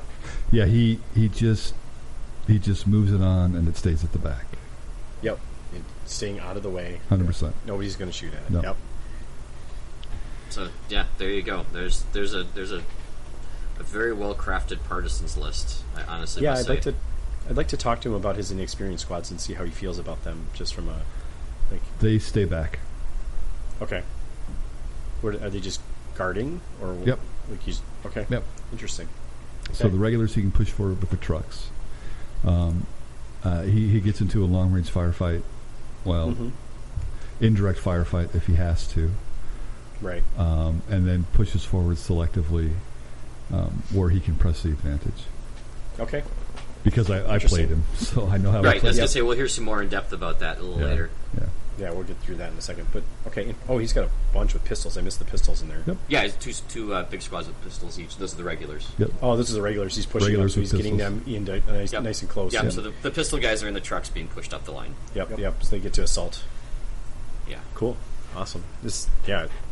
I wish I could have watched this game because I would have loved to have, especially between you two. I watched as much as I felt I should because I wanted to kind of watch it too, but I had to be kind of watching everything. Yeah. But I'd like to Maybe be a next fly time on the wall we'll look during at a couple setting of up these a games. SNAFU camera at some of the more key matches and recording those or something. That'd be cool. Yeah. That'd be cool. we Yeah. should- I think we might have some funds. Maybe we should use some funds I appropriately. think that'd be a great idea. Yeah. Yeah. Cool. All right. Let's talk about what's the next on the agenda because I just lost the agenda. Okay, so there was. Yeah, let's talk about the. Let's talk about the agenda. yeah. So there's just Right. I fielded 22 questions throughout the day, but most 10 of them them were mine. most of them were probably because I was there and available. And honestly, if you're not sure and the TO is there, and you want to keep your game moving, ask the question. That's fine. That's why he's there for, because he can answer it especially in my case, faster than most people can look it up. Yep. Well, one of my opponents had questions. I'm like, this isn't in the book, dude. I don't know how to answer this question. Like, we'll get to it in a second, but Sure. And then the other thing, I have tendency to stay closer to the tables where people have books open. That's a good point. To try it, because obviously, they're not comfortable enough to play the game that they need to have the book open to keep track of what they're doing. So I try to stay closer to those type of tables, and I only had 6 times was I actually called over from where I was to actually go over and answer a direct question. So I think one of those was mine. One of them was Dale's, and I had to check the FAQ because it was about the so there's a unit that's out of formation or whatever. Yep. And can they rally? And the FAQ, in fact, the very first line is this very first question is when they're activated, they have to do an advance or run to get back in formation. If they fail it, then they go down. So you can't do a rally if you're out of formation. Right. I think we covered that back in the FAQ a while back, but that doesn't mean you remember it after not playing it for a year. Yeah. So Dale, were you on the receiving end or the not receiving end of that? It was not his unit. It was not my unit. Okay. Yeah. Oh, okay. So your opponent was out of cohesion. Yes. So okay. The most common question I had was people trying to understand how to get away from being ranged in, from indirect fire. Yeah. That's hard. It is, and it kind of says it in the book, but if you think of it, if you think of your unit has a footprint between the guy who's closest to the front and the guy who's closest to the back, that guy in the back has to be 2 inches away from where the guy in the front was. Yep. Or wherever the target was. The unit. In order to clear that, you're ranging in, and then they have to re-range in after that. There's at least 3 questions on that one specifically. Yeah. That came up in one of my games, but I was able to answer it because I do specifically remember that rule pretty well. Yeah. Which means if you're moving left to right, you're likely not clearing. Most vehicles, if they get stuck in a reverse move, will not clear their footprint. Yep. Yeah. In fact, unless you're very small, like Jeep or something, you're not going to. Or if you have a really long tank that moves slow. Even sometimes on their advance, they can't clear it. Dual direction would get you out of that, though, right? Because they can reverse at full speed. Yes. Yes. So it would get you out of the footprint. I'm like, why would my cars would all? No, that's right. That doesn't work that way. Puma goes extra far. A lot of light tanks are small enough to get out of their own footprint too. Yeah, but that's fair. Not all of them. Usually not with a reverse move of only 4.5 inches. Right. Yeah. Which means you got to be less than 3 inches to get that. You got to be 2.5 on it. Most of us think that if I just advance and I move everyone 6 inches, I clear it, but that's not necessarily the case depending upon the shape of the unit before it moves and which direction you're moving it. So. Yeah, they probably should clean that up a little bit if they really think about it, because it's not perfect by any stretch. Right. I mean, the easiest way to do is say you have to issue a run order. I agree. I was alternatively thinking that so they're ranging in on you. You're on a 4. You move however distance you want. It goes up 1, so you're still sort of ranged in. But that would probably make mortars really good. Well, when it goes back up to a 6, it's not any different. Well, no. I mean, that's exactly what we have right now. No. I'm just saying. So say you were on a 4 and you move, and now it's a 5 to hit them next time, and it would go back down to 4 if they shoot at them again. But just the idea of you're not completely ranged out. It's not like they disappeared. You would have some idea of what you need to do. I've had people ask a question where they're targeting a spot with smoke, and then a unit moves into that spot that they're targeting with smoke, and now they want to fire on them and just count as ranging in. I'm like, nope. No. Doesn't work that way. That doesn't work. No. See, no. They think that because they're in the spot where they hit, they would have been ranged in. Yes. Yeah. I understand the thought process, premise, but that's not what the rules say. Yeah, that's not what it works. Precisely. That's exactly how it would work in real life, just not in a game. Yes. Right. That's the abstraction of the game a little bit. Yep. Cool. So the other one I had was I assaulted him. He shot me on the way in, and he thought those counted towards combat. And I'm like, well, that's not how that works at all. But it's not in the book. It's not very explicitly clear in the book. Well, no, because that's not part of the. It's not part of the close combat phase. Right. Yes. It doesn't say it anywhere because it's that's a different phase. It's not the same thing. But it was hard to explain that, and it was relatively. I think he was a newer player, but I'm like, I don't know how to explain this to you other than let's just call the T over because. It doesn't say that in the book. Yep. So it was a fun one. I think I won the combat. Actually, no, I didn't win the combat. That was the worst part. I freaking flubbed my rolls, and he won. I'm like, damn it! I'm like, this sucks. I shouldn't have. Statistically, I should not have lost that battle. These things happen. Yep, all the time. So we had the 3 scenarios that we ended up. We had the packet of 5, and I was going to pick 3 of those, and we did the new one, the valued objectives, which I mentioned here. Everyone's thoughts on that one because that was newer. That was actually new. And then we did envelopment right after lunch, just because we needed attacker defender and one, and because it was the first tournament for most people and the first tournament in a long time for a lot of people, we just did a really no-brain meeting engagement for the third one, just to not make anyone have to read or interpret or figure out anything complicated or new at that stage. So let our brains air out at that point. Yeah, right. Yep. Felt like my whole body was done. I was like, I'm ready to be done with this at that point. But do you want to talk about the first scenario? We covered all the scenarios last episode. Yeah, no. I mean, Yeah, do but you want to talk about it? how it is when we're actually playing it? Yeah. Oh. So we haven't played it before. Because I think Jeff and I had some conversation about it during lunch, and we were like, I don't know about the scenario yet, because it's tough. It's very tough. It's tough to major. Tough to major. Well, it's not even tough to major. It's like, I don't know how to describe it. What were you going to say, something, Pat? Well, okay, so this was the one where there's 3 objectives that are lined up along the middle, 2 feet apart, and one of them, all the values are blind to both players. One of them is worth 3, the other 2 are worth 1. And in order to major, you needed to get 4 points. 4 more points than the opponent. Meaning you had to take the 3 and the 1 and at least contest the other one. Yep. Right. Essentially had to have something on all 3. Yep. I can't remember exactly what we said, Jeff, but I having played it, I strongly felt that the point objective marker should be a 3, 1, and a 2. So like the one of the 1 should have been a 2. Yes. So at least there was an opportunity to tie if you couldn't control the 3-pointer. Yep. So just right, because my game. So what happened in my game is I was able to push up. I touched 2 of the 3 objectives. I was able to look at them, and I basically was able to control the game from then out. Yeah. So it was because I'm like, oh, I have a 3 and a 1. Okay, well now I'm like, now all I have to do is contest another one. But anyway, like long story short, I only ended up with 4 points, and he ended up with 1. Yeah. But just knowing that value and not having to worry about the other 2. So like it's kind of, you know what I'm saying, like you at least making, if the person that has the 3, it makes one of the other ones weigh a little bit more. Yeah. My issue with it is the situation I ran into is the way we allowed claiming made that extremely difficult too, that like basically anything could contest it, and that for fuck's sake, I killed 5 of the 6 single-man units he had around one of the objectives, but I couldn't kill them all because there simply isn't enough shooting under God's green earth to fucking get that guy away from there.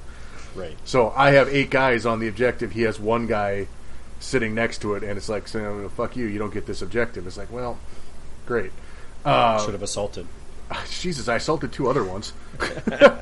Well, secondary objective said you need to assault 3 times. Come on, Jeff. There's not that many turns in the game. Fair.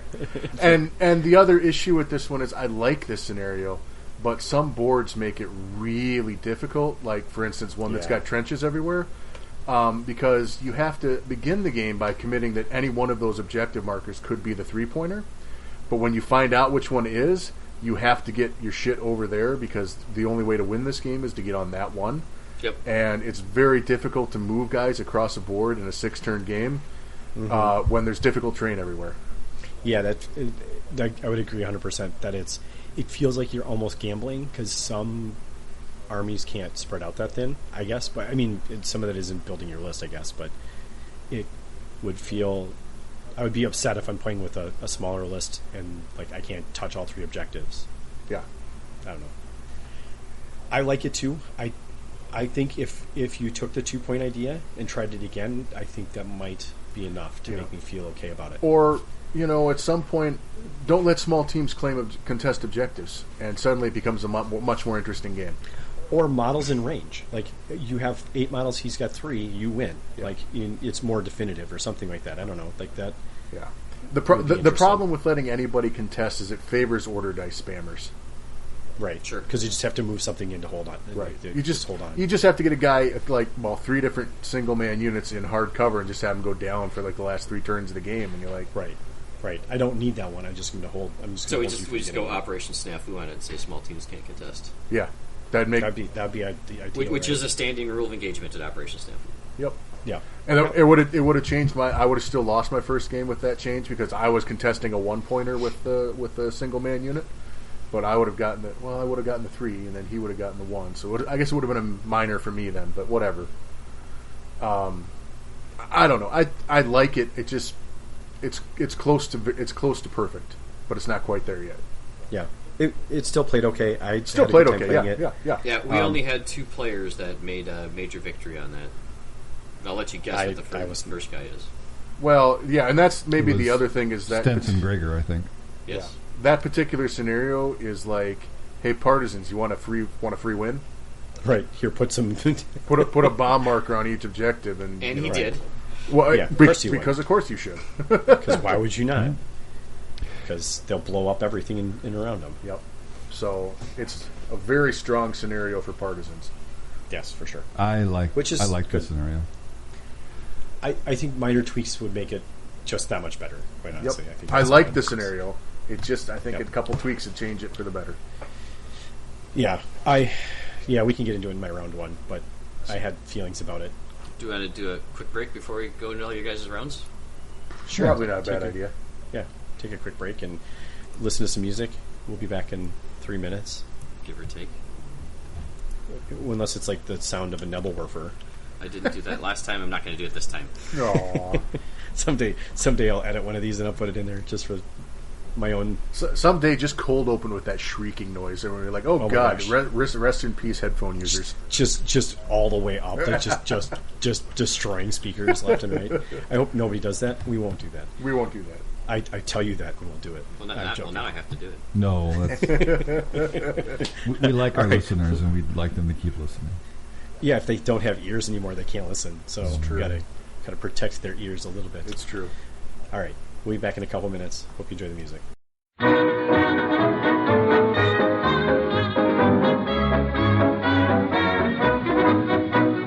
Mother dear, I'm writing you from somewhere in France, hoping this finds you well. Sergeant says I'm doing fine, a soldier and a half. Here's a song that we'll all sing, it'll make you laugh. We're gonna hang out the washing on the Siegfried line. Have you any dirty washing, mother dear? We're gonna hang out the washing on the Siegfried line, 'cause the washing day is here. Whether the weather may be wet or fine, we'll just rub along without a care. We're gonna hang out the washing on the Siegfried line, if the Siegfried line's still there. We're gonna hang out the washing on the Siegfried line. Have you any dirty washing, mother dear? We're gonna hang out the washing on the Siegfried line, 'cause the washing day is here. Whether the weather may be wet or fine, we'll just rub along without a care. We're gonna hang out the washing on the Siegfried line, if the Siegfried line's still there. Everybody's mucking in and doing their job, wearing a great big smile. Everybody's got to keep their spirits up today. If you want to keep in swing, here's the song to sing. We're going to hang out the washing on the Siegfried line. Have you any dirty washing, mother dear? We're going to hang out the washing on the Siegfried line. Why? 'Cause the washing day is here. Now whether the weather may be wet or fine, well, we'll just rub along without a care. We're going to hang out the washing on the Siegfried line. Well, if the Siegfried line's still there.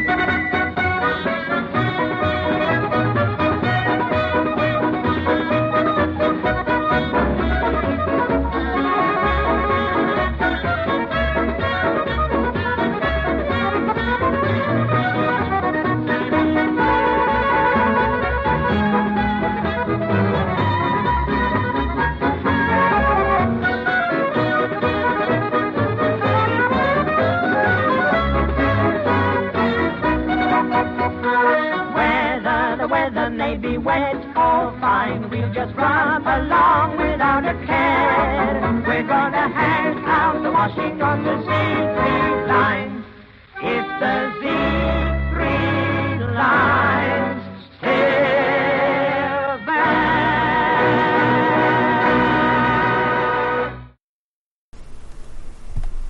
All right. Hope you like the music. Let's talk about what we did. Right? Round 1. I want to hear recaps because I only got to take results. I didn't get any much nitty-gritty. Dale, you want to start this time? Sure. First round, I played Ryan, one of the guys that came up from North Dakota, or came down from North Dakota, I suppose. First time I've played him, so it was really nice. It was a good time. He had a really pretty army, Germans. So it was the key positions or the valued objectives that we talked about. Yep. This actually favored my armor pretty significantly because I've got scouts. Mm-hmm. And so I could just kind of move forward in the first turn of the game and see kind of what was there. Yep. And so I pretty much controlled the game. Sounds like scouting scout. Yeah, I mean, I controlled the game. I held him back pretty well. I didn't push past the left and the right objectives. I did push past the middle objective to kind of protect that. On my left-hand side was the 3-point objective, but I had pretty what heavy. What table were you on again, Dale? It was the African village. Okay. So yeah, because Ryan was playing DAC, so that's why. Yeah. And the Russians were all over Africa. Right. That's a tough board. And well, I don't know if this scenario was okay. Well, I mean, I played on that one later. I mean, there's a lot of line of sight blocking, and so pushing to the objectives, you have to expose yourself, and then kind of getting through it. It was, I mean, there was some complexity to the board, but it was fine. Ryan had some misfortune. Well, I don't believe in luck. Good luck, bad luck.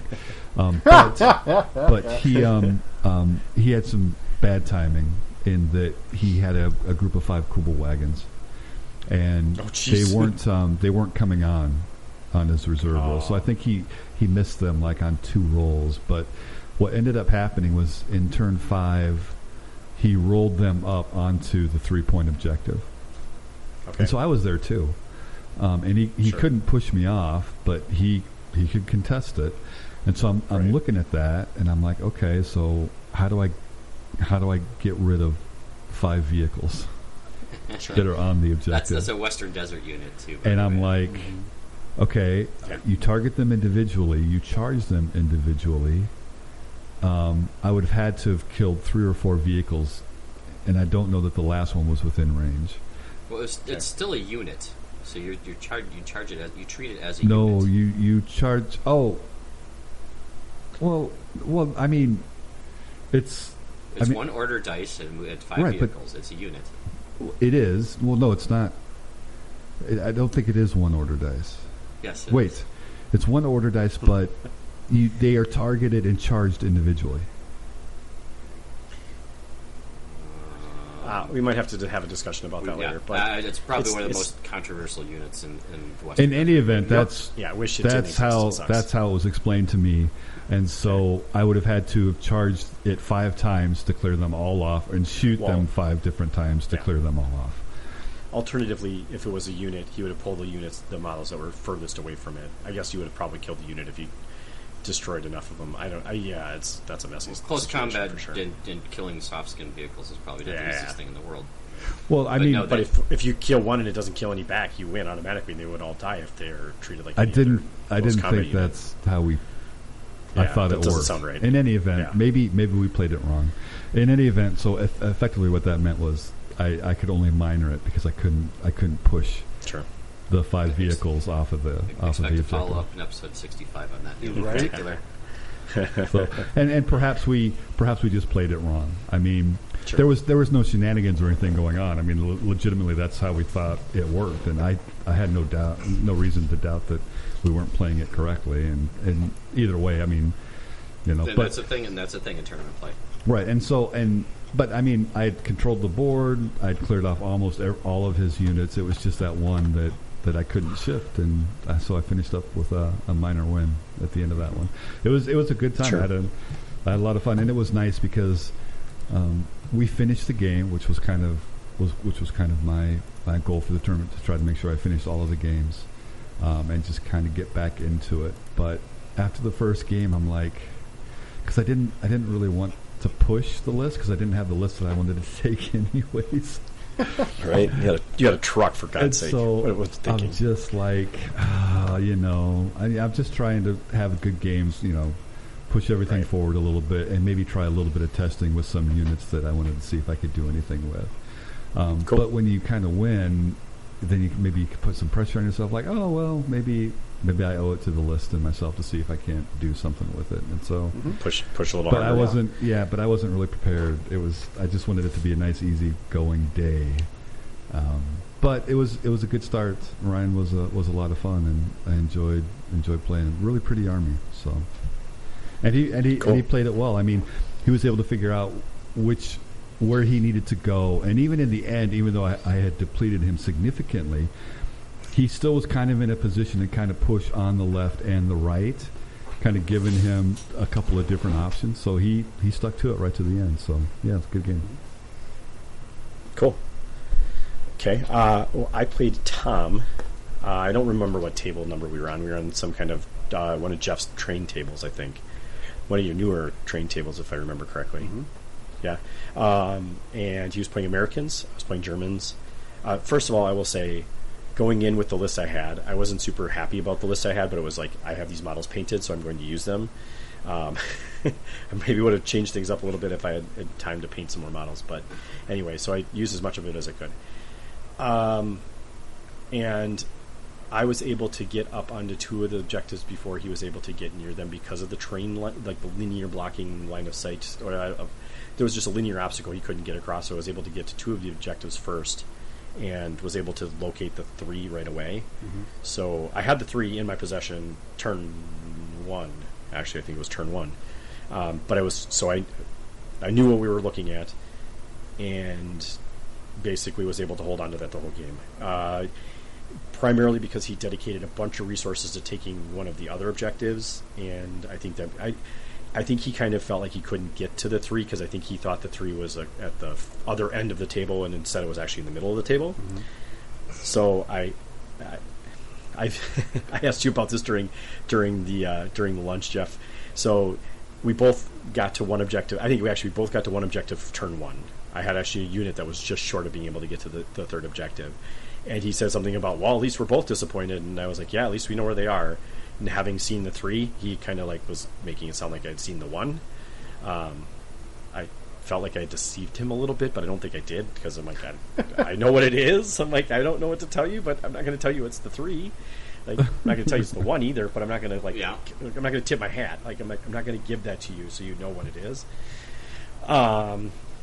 This is the game I scored 9 secondary objective points, so I was able to do all of the 3-pointers the first game because of just how things happened, and I'm like, oh, I can do this right now, let me do this, and like I got my lieutenant into his deployment zone, and I can't remember what else I had to do. I had to assault his lieutenant. Is that one of them? Might have been one of the secondary objectives. Yeah, assault an HQ. Yep. Right, so he brought his lieutenant in to contest one of the objectives, and I'm like, well, we'll just assault your lieutenant. It gives me 3 points, and they can fall back onto the objective. So I was able to get those figured out. But I had accepted early on that I wasn't going to get more than a minor victory because he had dedicated 2 10-man or 12-man U.S. troop units to the other objective, and I'm like, I'm not going to try and beat that because it's only worth 1 point anyway. Yep. So it just kind of, I don't know. It was a good game. This is where I learned how Nebel or multi-launchers work. Mm-hmm. Turn one, I'm like, what am I doing with this thing? Oh, I'm going to target the tank. And then I realized after I'd already fired it that, I should have shot the building next to the tank because it would have hit some more stuff. Giving you knowing not on that one. Yeah, I was like, that was dumb of me. I should have not. And as it turns out, moral of the story is I didn't hit that many things with the Panzerwerfer in this game. I did end up immobilizing the tank. I did not kill it, but I did immobilize it so it couldn't move anymore, which actually was very nice because had it been able to roll up, it would have been able to contest any objective it wanted to, and I would have had probably very little I could have done about it at that point. Sure. Right, because my big... I guess I could have had a Puma on it. I think did he kill my Puma? I don't remember. I don't think he actually killed my Puma. But, he would have been able to kind of run the table, as my only really threatening piece that was anywhere near that was probably my Panzerwerfer. So if he gets close enough to my shit, I can't shoot at it anyway. So, it was interesting. But that was game one. I had a minor victory with 9 secondary objective points. It was the pinnacle, the apex of my tournament right there. So, much like in life, Rick peaks early in tournaments. Sometimes. Well, we'll get through my other rounds and we'll see where that ends up. But so, Jeff, how'd you do? This was a very tough scenario on a tough board for me, for my army. Okay. And part of that was because I was playing a very good opponent. I think it was Sydney, and he had his British Market Garden Airborne list. So it's kind of a paratrooper fight, which is, that part's pretty cool. It's very solid with a couple big squads of paratroopers in it. He had a big 17-pounder is a big-ass anti-tank gun. I know that, which made me a little bit concerned. British 17-pounder, yeah. It's a super heavy and a 3-inch HE. Yeah, it might not have been. No, never mind. It was a 6-pounder. I've got his list here. I'm looking at it. It was a 6-pounder, but still, plenty big. Flamethrower team. He's got a light mortar team, a Piat team. What to do on a Piat team. The hard part about it is there's prep bombardment in this scenario, and the British get to do the double roll and pick the one they like better, which blows when you're playing against them because you don't dare put any vehicles or single infantry models on the table because you're just asking to die. And it's like, okay, so I got to leave all my mobile shit off the board, my lieutenant off the board. So I don't get ganked from the double roll prep bombardment at the start of the game. And then I'm on the patch trench board, which is lots of trenches, which is a bitch for mobility of getting things anywhere. It's just hard to get around that board. So you kind of just got to guess correctly, which can be good or bad. In this case, it ended up bad for me. So we got our stuff on the board, start pushing up for the different objective markers. We have a pretty damn good fight in the right side trenches on the thing. We both finally get to look at that when it's worth 1. It's like, okay. Well, I'd already brought, I was trying to bring my vehicles on over there because I need my infantry stomping tank to do any damage, serious damage to this because there's hard cover everywhere, so it's going to have to be volume of fire that does anything. Or assaults, which that will happen too, but his guys are also paratroopers with SMGs, so it's not exactly like it's going to be an easy fight anywhere we go.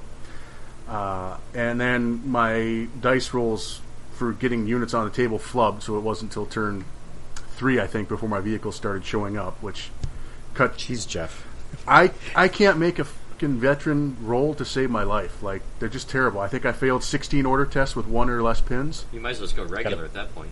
I might as well. Right. I mean, I'm going to fail them on 11s anyway. It doesn't really matter. Might as well save the points. That's crazy. It's just ridiculous. But wait, it gets better. All right. But wait, there's more. So the nice part about having a tiny Italian tank is you get cover from just about everything.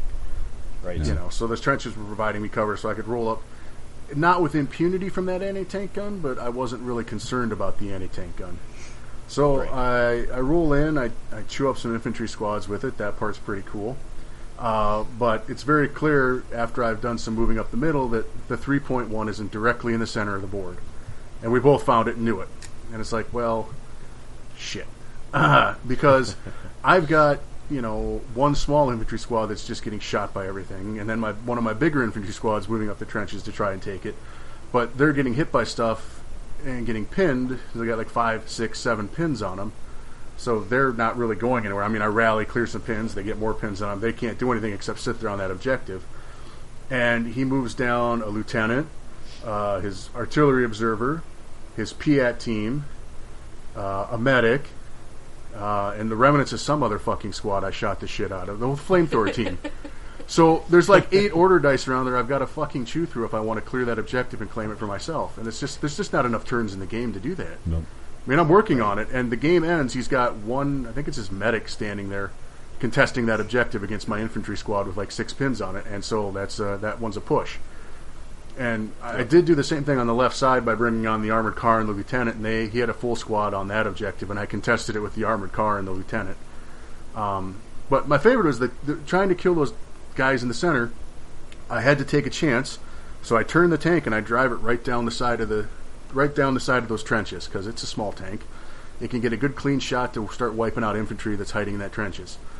So 20 machine gun shots, needing fives or sixes to hit. 20 dice in the bucket, not a single 5 or 6. Ouch. 20 effing dice, and I'm like, Yep. okay, that's fucking awful. So that's when I unfolded that fucking game mat dice tray you gave us, and that went back. That went on the floor. Oh, you're done with it. That's done. I ain't rolling fucking dice in that again. Forget To that. help you stand on the concrete floor, a little bit of cushioning. Yeah, right. That's where that thing belonged. And so it's like, okay, that's frustrating. Well, another turn, next turn, he misses with the anti-tank gun. It's now got a clear line of sight at the side of my tank because I have to take this chance. Thank God for that. I fire down the line again. I get 7 hits on one of his single models down there, right? Veteran guy, need 5 or 6s. Throw 7 dice. You think I get a 5 or 6 to kill the guy? No. No, Of course not. So it's just like my dice just absolutely went ice cold at inopportune times. And his dice were excellent when he needed them to be. His forward observer dropped his artillery shot right on a squad of my dudes and rolled the 6. Although I went down because I was like, I can feel bullshit coming on. So I was like, nope, we're going down. I feel bullshit coming on. And it's a direct hit on my guys. So they get the template, but it's only half of them because I went down. But I have a 6th sense. I've developed a 6th sense for when shit like that's going to happen at this point. I feel like I need to go down. Like, right here. what's the worst possible thing that could happen? He'd land that artillery shot on me. That's what's going to happen. Yeah. We're going down, and it worked out. So There you go. I've got you beat. I'll tell you in my round 2. I'd love. Yeah. So anyway, it ends up his infantry. My tank had to abandon contesting the right objective because I needed to try to get that 3-pointer. Yep. Because if I'm holding a 1, and I wasn't going to hold the 1 because he had an infantry squad over there, so it was going to be all contested. I needed to blast him off that center one, and I couldn't do it. Right. Okay. So How did it end then? minor victory for him. Okay. I killed 6 of his order dice. He killed 3 of mine, but he held the 1-point objective. So Okay. So it goes. he was able to control 1 point. Yep. And that's all it took for that. that's all it takes. It sounds like a bloody fight at that Oh, point. If you are able to we- fight over the 3. We killed the hell out of each other. Yeah. That's fun. That can be fun. That can be. It was fun. It was fun. Let me reiterate. It was a very fun game. It's just frustrating because there were a lot of things working against me, Yeah. and the Italian rules offer you no help of any kind. And Right. I was eating a lot of British rules, which is a little frustrating. But I mean, it's a British game, so British Army's got to be the best. That's just how it goes. Yep. Yeah. Seems to be the case.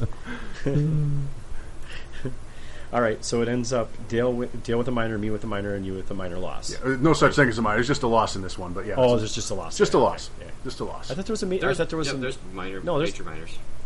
major minor losses too. Yeah, I thought there there's was a 0 and a 5 point. Right, so you still got 5 okay. points. So minor loss then. Yeah. You still got some points out of it. I let him fill Okay. out the scoring sheet. I don't do score Oh, sheets. sure. So I will say the one thing that Tom and I forgot to do is we forgot to do preparatory bombardments. Oh, Jesus. But we both forgot them, so it was fine. Like I'm like, well, whatever. We can't. Like, let's not go back now. That's silly. Yeah. Like halfway through turn 1, I'm like, we're not going to do that now. That would make no sense. Yeah. So Did you? Whatever, it was what it was. Did all of us finish our games? Easily. Nice. Easily. Good.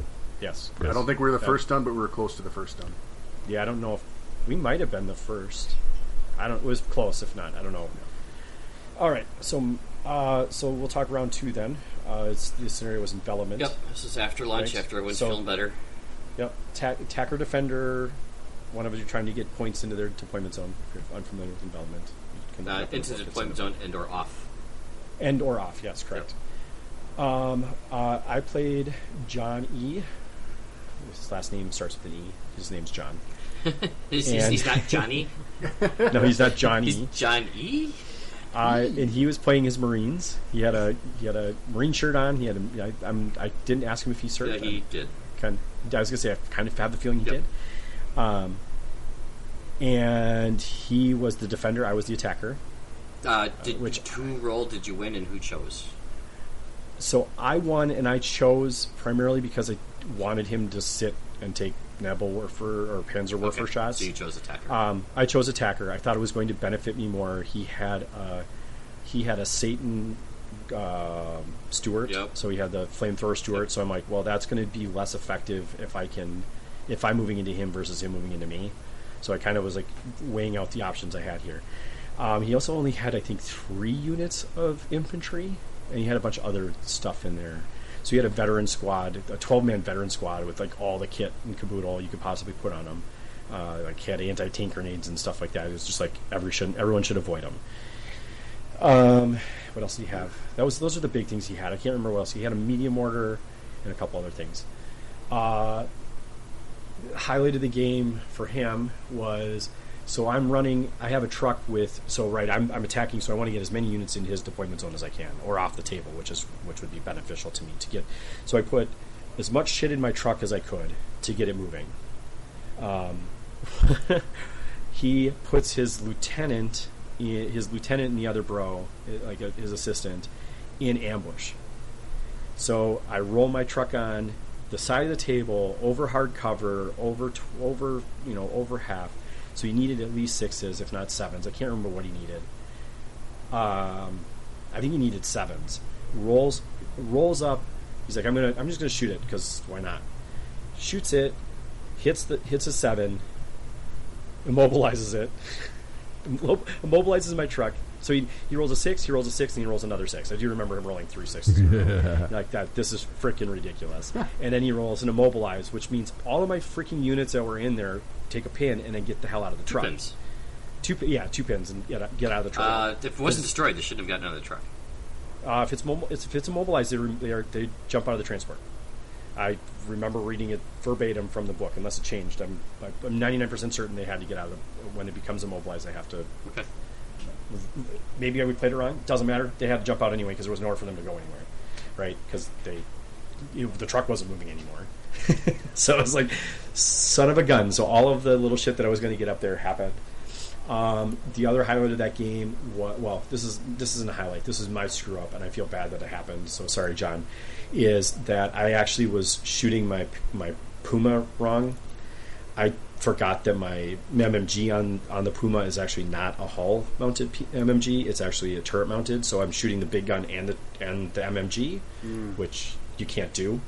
So his veteran squad had actually taken two pins at the beginning of the game, and I was able to put enough pins on them throughout the game that I was able to keep them sitting there. But of course I'm shooting the big gun at his Satan, and I'm trying to shoot his veteran squad just to keep putting pins on it so he's not able to do anything with them, which was working very effectively, except I can't do that with a Puma. I was cheating. So we came to a gentlemanly agreement of how to try and handle it. We removed a bunch of pins off of that unit and made them actually very effective again, which actually hosed me in the long run. It was very much to his benefit that happened, and was able to basically hold up essentially a third of my army. And I will say this game played incredibly slow. So we only made it through 4 turns before time was called, and I had lost a ton of dice, but more importantly, I had at least 4 units that were like a quarter inch out of his deployment zone. Oh. Like, they were literally on the freaking edge, and I'm like, if I had one more turn, I probably wouldn't have won, but I would have definitely pulled it from a major loss to at least a minor loss, if not a little bit closer. I might have been able to even win it. I have no idea, but it unfortunately didn't go long enough. So it is what it is. I was disappointed the game didn't finish, but it was a knockout fight. We both lost a ton of stuff. We had probably a dozen assaults, so there was a bunch of stuff in there. It was a good game. I wish we had played a little faster and seen what happened if we got in the full game. But that is what it is. So, Jeff, tell us about your game. While I look up this roll. That's fine. So good old envelopment here. We rolled for it. I just outright won the Defender roll. So you didn't have to roll twice? I didn't have to roll twice as Italians, no. Nice. So I took Defender because that's what you should do as Italians. Yep. Because it's the only way one of your army rolls ever gets used. If you take Defender. So I was like, hell yeah, I'm taking Defender. So I picked a table edge. I got 1 in placement, which I want to, after we're done talking about our rounds, I have a question about Italian rules that I just fucking put it in a placement out wherever I wanted to, but I have a question about that later. Anyway, flopped it in placement out in the center of the board, deployed my units, and again, it's prep bombardment in this one again, so I'm going to get shot at again, which means my tank, my armored car, and my truck, and my lieutenant have to stay off the board because I don't want them getting shot. And then he was playing early war Germans. Sorry, I should give a name there. I apologize there. I got ahead of myself. So excited about this. It's Chris, I believe. We're rolling early war Germans. And it's a pretty army. It's a great list. So anyway, I deploy out my guys, and I've got to spread across the whole board. And at 10 order dice, it's hard to cover 6 feet of board. You just kind of got to do what you got to do.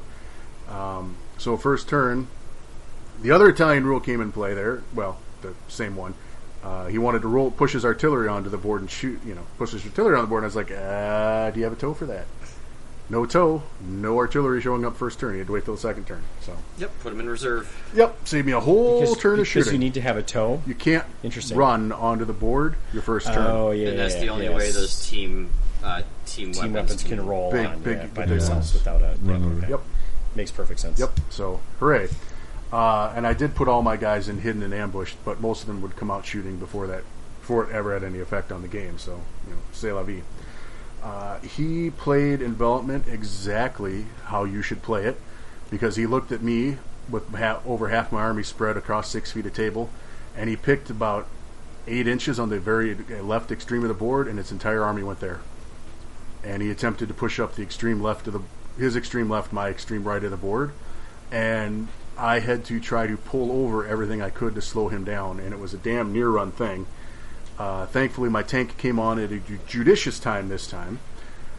He had a Panzer 38 hiding in there, and so we had a little bit of a tank duel at more or less point-blank range. Light tank duel, which was quite fun, that I ended up winning, luckily, because I think whoever won that tank duel was probably going to win this game. But once I'd eliminated the Panzer 38, there was nothing over there that was any threat to my tank, so I could not quite delete a unit every turn of shooting, but put some serious hurt on every unit every turn of shooting. So I could, and more importantly, just kind of jam up that side so his movement was limited. Hamper it with a building, and just wedge areas and slow things down. And I slowly had to pull the rest of my army across to that side and move and shoot, stick and move, put fire down there. My mortar did jack all. It got pins on it in the bombardment, foobarred and ran the first turn. Just my mortar did nothing the first two games of this tournament. So it goes. But I pinched down. I was able to bottleneck him enough, put pins on the appropriate units and then started killing units that by the end of the game, I think he'd gotten 1 or 2 units into my deployment zone, but I had killed a substantial portion of his army, like quite a few order dice of his army. So I ended up with a major win at the end of that. Nice. But it was a very good game, very good army, and he played the tactics perfectly. I was fortunate that dice rolls and strategy allowed me to counter enough to slow him down. But he did the truck run up too, and I kind of salivate at trucks full of dudes. I know it's what you do in envelopment to get guys up there, but I love shooting trucks with lots of units in them. That's I like shooting trucks, and I cannot lie. Right. And, I had open shots at infantry squads or hardcover shots at that truck with 3 units on it, and I take the hardcover shot every time because I want the pins. I want the pins. Yeah. Yep. Okay, so speaking of trucks getting shot at, page 116 is the page you're looking for. I just posted it in there. Okay, Yep. I was going to say, I've just found the rule. Effects of damage on rule. passengers. It does say that if a transport vehicle is mobilized by fire, then the first is then fire. everything gets the heck out. So, which makes sense. You wouldn't want to stay in a big ass target. Why would you? The engine's dead. There's no. Okay, we're going to stay here. All right, well, let's wait our turn. Yeah. Yeah. No tech priest to come by and fix that. So. Right, exactly. Yeah. So. Cool. So Dale, how'd you do? Played Luke. He was running a veteran German list. I don't remember who won the role. I think he did. And he actually, I don't remember. He was the defender, though. I was the attacker. Okay. And your list would favor attacking. Yeah, I go on a little bit about luck and how it's not that I don't believe in it. It's that it doesn't really matter. Because the dice do what the dice do. You can't change the roll after it's rolled. That's why it's called luck and not a skill. I mean, yeah, and so to me, which makes it useless because you can't develop dice rolling, or if you are, then you're probably in the wrong game. But the point is simply that, you know, the skills you want to develop is how you react to situations when they go south and stuff like that. And I've only ever had a few games that I've been a part of where an extraordinary string of results impacted the game, where it didn't matter what either player was doing. Sure. And because of the number of games I've played over the years, it's so outside of a regular occurrence that it's like, but it occasionally, rarely, it happens, and it happened in this particular game for Luke, which is kind of funny because I know he has a little bit of a reputation of just his dice just do extraordinary things, but as the attacker, I'm pushing forward as fast as I can, and I've already got quite a significant advance to players. And so I'm just moving up the field on one side of the thing, and he's got a veteran-heavy list, and I roll my Katusha on, and I get 2 6s in a row on one of his units, and I think an artillery piece or something. And so basically knock those out. I push forward, and then his armored car, he's trying to bring on from reserve, and he never brings it on. He never passes a single check on it through the whole game. And we got through 6. And I basically killed everything else. And so, you know, and if he had been able to bring on the tank at some point, it probably could have, you know, done it would have given me an issue. But I rolled, you know, 8 or 9 units off the board, and so that's just kind of how that one worked out. It was the airfield board. And so he had set up defensively with the hangar on his side, which basically broke up the left and right side of the board. I just had to pick one, and I flooded one side. And because I was bringing everything on in a first wave scenario, he didn't know which side, so he had to spread out his limited number of troops because they're veteran Germans to begin with. Sure. And so he defend enough. Yeah, he was just on the back foot right from the start because the scenario favored me and the attacker-defender favored me. My order dice favored me, and then my Katusha coming in and clearing off 2 of his units right off the start, and then his one impact piece at that point never coming on. And it's like, there wasn't anything he could have done to change the outcome of that game, unfortunately. So, but, I mean, we soldiered through. Finished it off, and that was kind of the story of that game, so... Cool. Okay. Yeah, that sounds fun. Well, I mean, it's you feel bad, but do you? Nah. Well, you shouldn't feel bad. Well, I mean, shit happens. It's an unfortunate circumstance, and the point for me, well, I'm not necessarily, the point for all of us is that we have a cool story about, you know, oh, this was really, and that you're making an impactful choice in the right circumstance that is like, oh, that's right, I did the right thing there, and the game turned, and I was rewarded for that. But in this scenario, I mean, that wasn't the case at all. There wasn't anything that could have happened any other way necessarily. The outcome kind of felt like out of our control a little bit. I mean, I did what I was supposed to do, but it wasn't a smart or strategic thing. It was just, you know, you can go left or right, and the right is clearly obvious and easy and very smooth. So it's like, well, duh. So you do that, but that's just kind of how the game went. So, sure. I mean, it was still. I mean, Luke is a great guy, and I've played him before in a couple of one day tourneys, you know.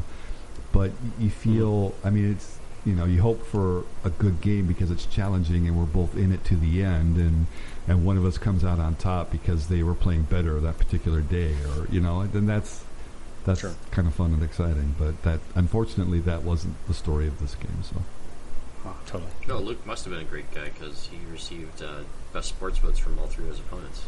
That's awesome. Oh, good for him. That's awesome. Yeah, I mean, in the face of what was happening, he didn't, you know, he's just like, I mean, you know, he didn't sit there and focus on the dice or anything like that. I mean, it's, you know, there's not anything you can do. The dice are what the dice are. And he's like, all right, well, let's keep on going, and he's trying. Jeff and I played him, and I forget who he was with at the team's tournament a few years back. And yeah, he was it was just a pummeling, and he just smiled about it, and just rolled along with it, and had a great time.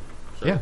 and that's something about a player when things are going that rough for you, that you're still able to be a good sport about everything, and even though you really want to just like scream and throw something, but you just And it's interesting because it's like, and I don't know that he did this necessarily, but if you are one of those players that's like, oh man, I can never pass a reserve check on my inexperience and my regular dudes, I'm going to pay the premium, bring on my veteran, set everything up for veteran. And nope, he's rolling 11s, 11, 11, 10, because it's -1 coming in from reserve, 12, and it's like, man,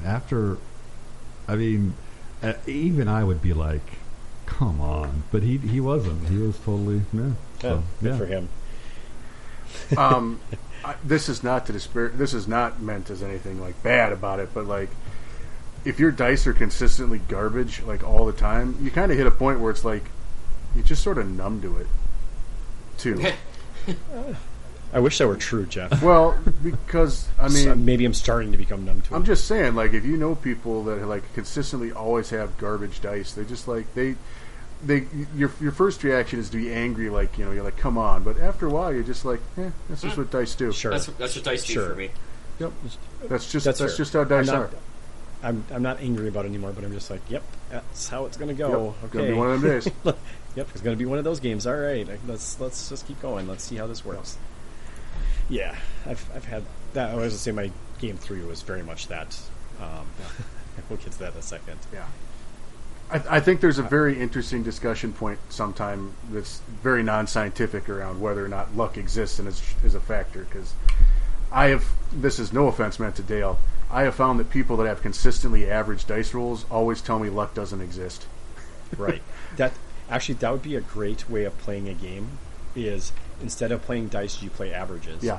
Right. I should hit 3 times. I hit 3 times. If I should hit, I should. Don't give anyone that idea, Rick. They're already playing your just no points order dice thing. Actually, I would love to play a game with you, Rick, where we just do averages. I would love to play that. Let's just play a study. Like, we play a game with a list, and we just play a game, and we just say, I'm shooting that unit. Okay, I should do 2 wounds. We're doing 2 wounds, and just play it that way and see how. Like, it'd be almost like a statistical test of how that actually plays. But it'd be interesting. It's not whether or not you're doing average. It's when you're rolling the 6s and when you're rolling the 1s, right? Well, no, it's very much average. No, so if you have a Katusha and it fires every turn of the game, and it can hit 2 targets each turn. Yep. So it should hit twice over the course of a 6-round game. How do you choose when it hits those 2 times? Let's not take Katusha as it, like, let's not take multi-launchers into what we're talking about. I'm talking about rifle units shooting. But that's why I get what you're saying. But that's why it's important, is because we don't play for averages. And that's why I'm saying that it's luck I don't really pay attention to. It's all about the timing of the dice. Because over the course of a whole tournament, chances are you roll each face of the dice a relatively norm or same number of times. I disagree. I don't think I saw a 6 the whole fucking weekend. Strongly disagree with that as well. Okay, so then here's what I would recommend you do, is you actually just start marking down. I have. Which 30, no, Jeff, you had to have gotten those 6s on those order checks. At least one. That's what I'm saying, though. Like, 26 failed order tests when I need a 10 or better, or 10 or under. That's fucking ridiculous. That's not odds. Yeah. That's not even remotely odds. Well, unless you didn't roll 5s or 6s any of the other times. That's not how dice work. And so I mean, get what you're saying. I mean, throwing 20 shots down range where I need a 5 or 6 on one dice and getting none.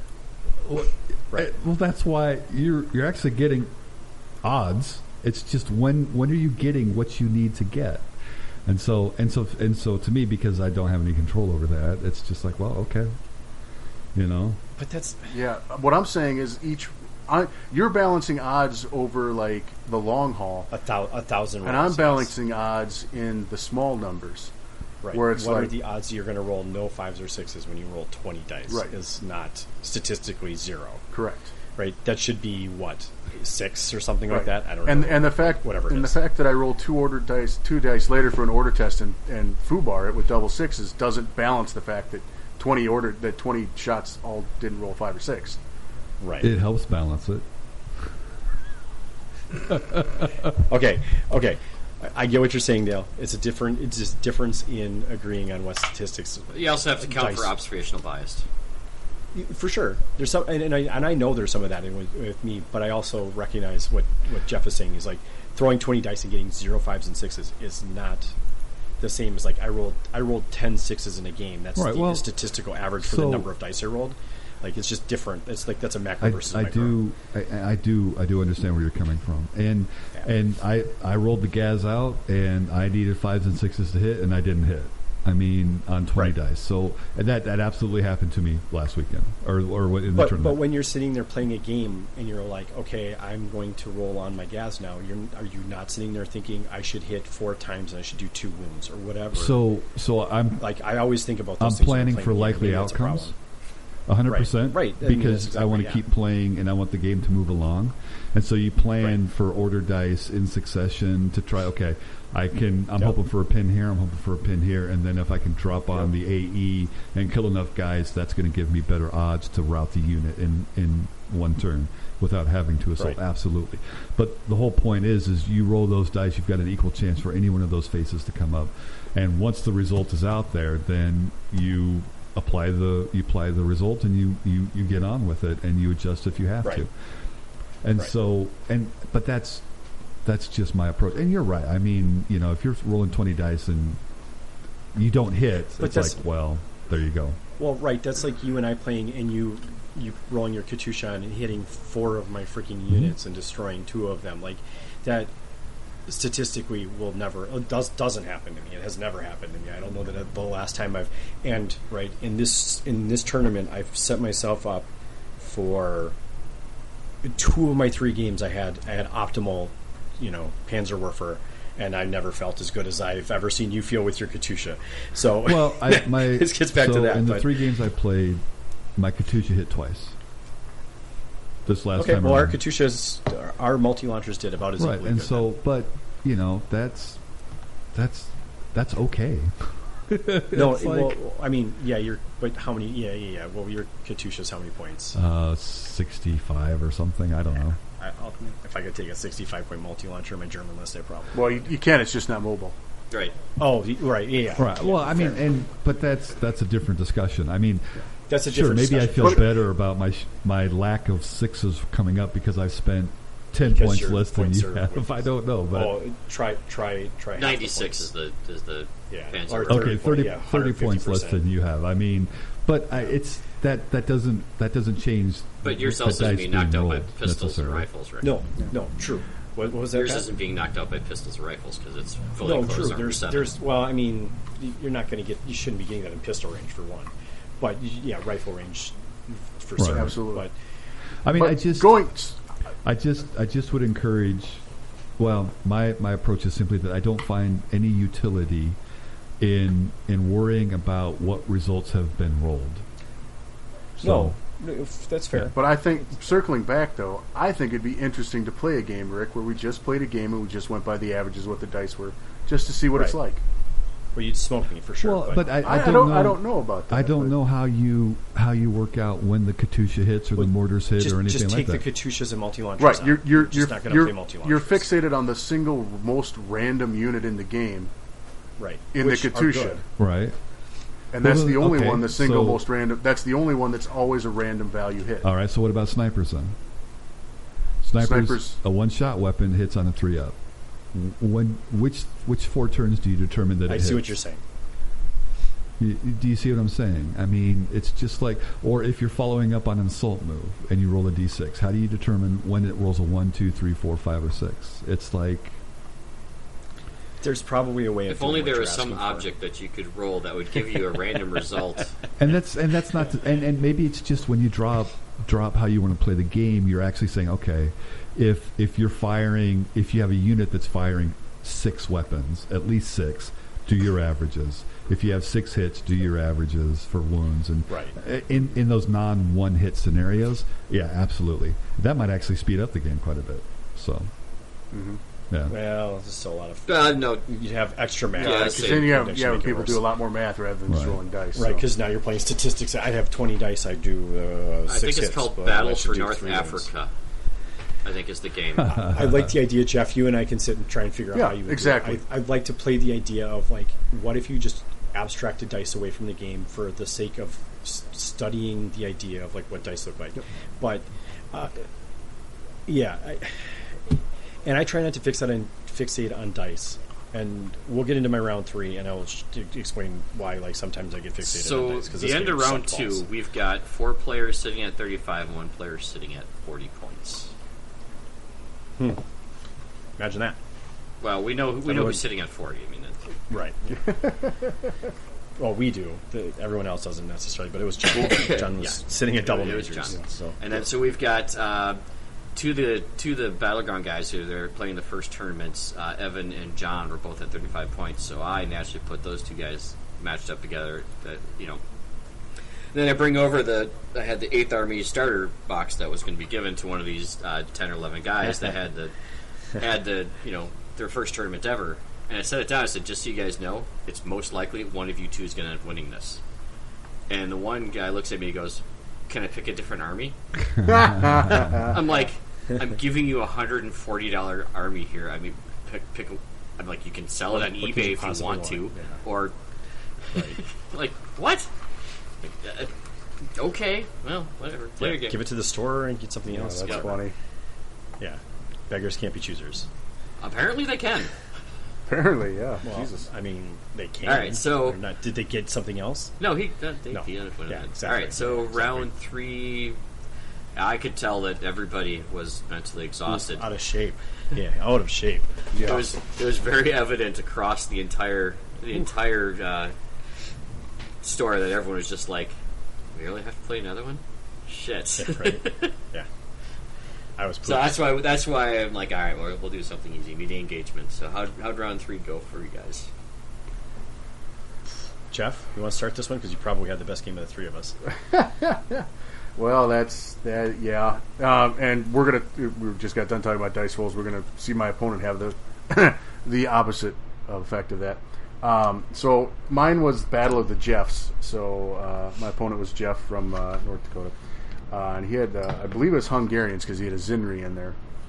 Cool. So he's got a Zinri. He's got his Axis support tank, which was the German version of the Italian tank I'm running with the 4 machine guns on it. And we were talking about how great that tank is because it's just an infantry deleter, and we were laughing about it. We have a little tank duel. And then let me see, pull up the rest of his list here. I got it. Or do I not have his list? Of course, I don't have his list right now. Anyway, it's a very solid army. He's got an engineer squad with a flamethrower in there. He's got a couple other infantry squads, the Zinri, a mortar team, a sniper, I think. Let me think. Over there, Lieutenant. Anyway, so it's meeting engagement. We're on Pat's train table. It's got that berm with the train on it that runs slightly diagonal down the center of the table. I played on this table a few times. I really like this table, which maybe that gives me a little advantage because I kind of have a good feel for it. I don't know. Maybe the table likes you back. I think the table might like me back. So we roll on. We're rolling on, I should say, that first turn. All advance. Both of us are just like, screw it. We're just putting everything on in the first wave. Let's just do this because, again, we're also tired. So he's getting units on. I'm getting units on, and we're kind of cat and mousing about our tanks because it was pretty clear to us that once our armor was going to counter the other person's armor, and then more or less have free reign, as long as he stays out of range of my Panzerfaust. So it was going to be a bit of a mess. But he has a Nebelwerfer he wheels on in the corner, out in open ground. And seeing as we were playing the way we were, I decided I took a chance since it was rolling on first wave, and I sent my empty truck with the MMG rolling up the hill, and it could, advance on and take long range shots at that Nebelwerfer. I think I hit 4 or 5 hits on it. It's inexperienced. I killed one guy on it. So and that's a pin. and a pin. The pin was the important Yeah. part. That sucked, but I was like, well, okay, fine, whatever. I really want that thing gone, though, because when Nebelwerfers decide they want to start rolling 6s, it deletes armies. Yeah. Yep. Right. Yeah. That's why everyone puts him out there. Yep. And so towards the end of that, I had to take the chance, and I brought the tank on to finish the job, and it blasted the Nebelwerfer. I'm really pretty sure the tank was what took that Nebelwerfer off the table, was shooting. But then I had to take return fire from his tank. Thankfully, he missed. And his Zinri was in the center of the table, kind of pushed up on that train berm, so he could go to either side of that train, because that train runs the long axis of the table and kind of bisects the table and line of sight pretty heavily.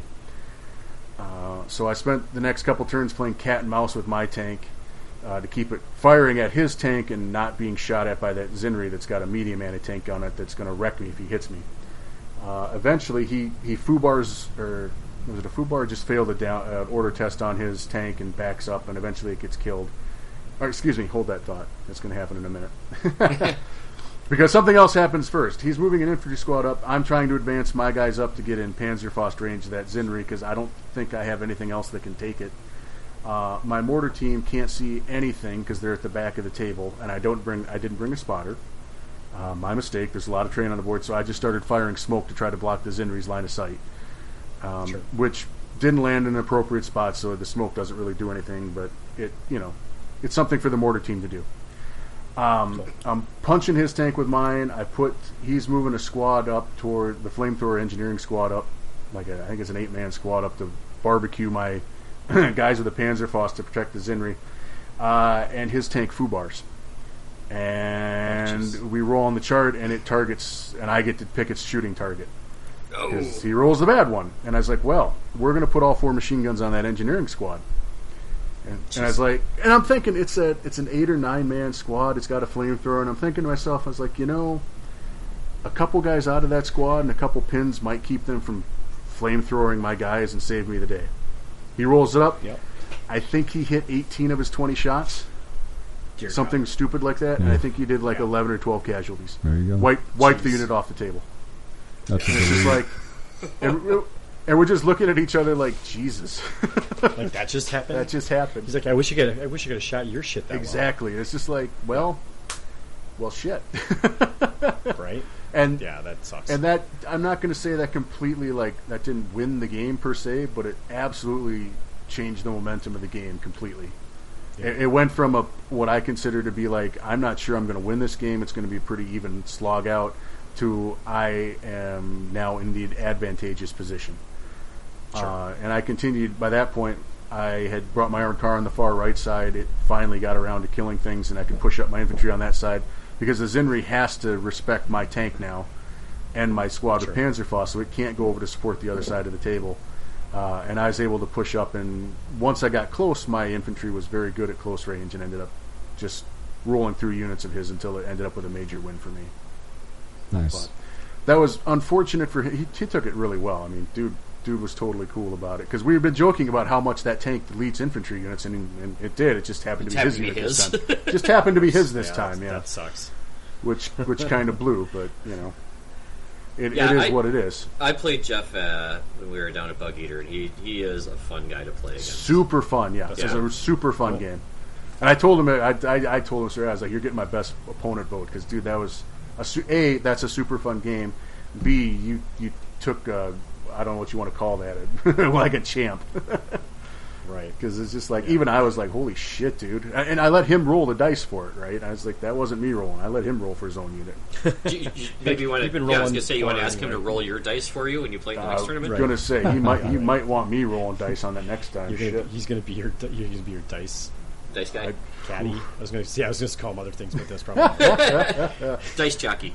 Dice jockey. Yeah, dice jockey. Yeah. That's dice caddy. Caddy. There we go. Caddy. Yeah. Yeah. But yeah, it's super fun. It was good line.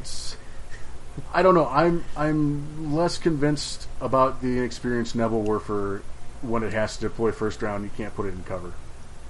Well, and it can't shoot. That sucks too. I've gone back and forth on Nebelwerfers, but as soon as you can't shoot at that first round, losing a turn of shooting sucks. That's why I like the Katusha. It's inexperienced. it's inexpensive and it can shoot first turn. Agreed. So Yeah. that's a big deal. Well- Like you can't lose that extra turn, especially when you're like, I'm just playing averages. Yep. Not according to Dale though, or according to Dale. Yeah, it's One of the two. I don't know. yeah, it's just, and the inexperienced part is what bothers me because by odds again that medium machine gun should have wiped that unit. Yeah. and even if it doesn't, that's still, that's a pin. That's a lot of damage to it. That's a concern now because it's in the open and it has something shooting at it. Yeah, that's not a great placement That's for it. not a great place to be. He did kill that truck, and I knew that was going to happen. I mean, that's just sort of... I knew it was getting sacrificed when I ruled it up like that to put pins on the Nebelwerfer, but again, you have to respect a Nebelwerfer. Yeah, you don't want it to eat your units. He doesn't want you to eat your army for sure. Because the second you don't, someone gets on a lucky string of sixes and just wrecks you. Yeah, So, totally. Oh, that's always fun. but super fun game. And there's Cool. a lot more to it, but my brain's fried, so... Yeah, no, by round 3, my brain was fried too. I remember highlights of my game 3 and the thing that happened that caused things to change. But yeah, so are you done? Yeah, I'm done. Yeah. Really? Super Okay, fun guy. cool. I won the battle at Jeff's for now, but we'll have a Jeff rematch at some point. That's cool. You do it again. Absolutely. So I played Mike, the owner of the store. Beautiful army, by the way. He loved his army. I was like, this is fantastic. He's playing Brits. He had a fair amount of armor in his list, which I was kind of like, okay, I got to deal with some armor. Thankfully, I was relatively equipped to deal with some of it. So highlights of the game. Highlights. I say this is highlights. I feel like this is a game where I think everything that happened, was like, oh, of course this is going to happen, right? He rolls his artillery on. He marks, or not his artillery observer, because he's playing the Brits. Turn 1, drops a marker, and proceeds to roll an 11 when it hit. First of all, it hit, and then rolled an 11. So he maximized his hits. Of course, I can't get enough shit out of the way at that point. So I think he hit 4 units, and I think he deleted almost 2 of them. And you're like, yep, that's how this game's going to go. Stupid stuff like my mortar, my MVP heavy mortar hit a tank and destroyed it, which was awesome. I think it was my mortar that did the job. And then proceeded to get them blown off by his medium mortar. So it was just like we were trading a couple times early game. I will say this is where my Panzerwerfer disappointed me greatly, because we were playing on, I think, Jeff, your I don't know if it's Jeff, like your Africa board. Mm-hmm. That has all the tables or all the buildings. The West African table, yeah. So I have a shit ton of things to target, and I can hit 3 or 4 units at a shot because there's nowhere for him to not put his units that are within range of a building. Yep. So I'm able to shoot at him, and I basically hit nothing the entire game. I actually don't think I hit anything the entire game. And then by that time, my Nebelwerfer or my Panzerwerfer got knocked out. So it was just a matter of, I think I got down a couple dice early in the game, and I felt like I had to come back, and then probably threw a lot of shit away for no reason. So it was kind of a psychological effect where I was able to I was basically running my stuff into his. You got in your own head. I don't think it was I don't know. I got in my own head. I'm like, I have to make up dice, so I have to find a way to make up dice. And what happened was that just bit me in the ass because I did not have an army that was suited to be able to take his army on toe to toe. He had multiple armor pieces, and he had some big units, and he was taking get to shoot extra shots for every 3 models. So he's putting out a ton of shots. I had small veteran squads, so he was like, I can hit enough times and wound enough times that basically your units are nothing anymore. Mm-hmm. So ideally, I should have never brought any of my units out to play, and I should have just all stayed hidden and waited for my opportunities, and I didn't do that, so it cost me the game. Great game. Mike definitely played it to his advantage. He knew what he was doing, and he actually was able to put the pressure on, and it paid for him to do what he did. Mm-hmm. But his Gurkhas didn't do shit the entire game, which he didn't need them to do anything. That's the disappointing part. By the time the Gurkhas got in, I'm like, oh yeah, you've already cleaned my clock, dude. It doesn't matter what the Gurkhas do anymore. Anything that's left, the Gurkhas have. So it was a good last game. I was tired anyway, but it was a lot of that going around. Dude, I got my ass handed to me 7 ways of Sunday in that game, and I could sit there and try and evaluate why, but I know what it was. It was me trying to overcompensate for having been down early in the game. So didn't help. Dale, how was your third game? Because you were in a better position than I was at this point. Yeah. So game 3 saw me facing off against John Stentz and his partisans. Better you than me. And so you didn't have enough points. I couldn't put you up there. I tried. Thank God. And that wasn't my intention for the weekend, honestly, because in order for me to compete with John on a regular day for him, I've got to be like really plugged in and ready to go, because John's just a better player than I am, and so and that wasn't the case for me at this particular tournament. But that's okay, because that wasn't really my intention for the tournament. I was just trying to finish all my games and see if I could learn something about some of the units in my list.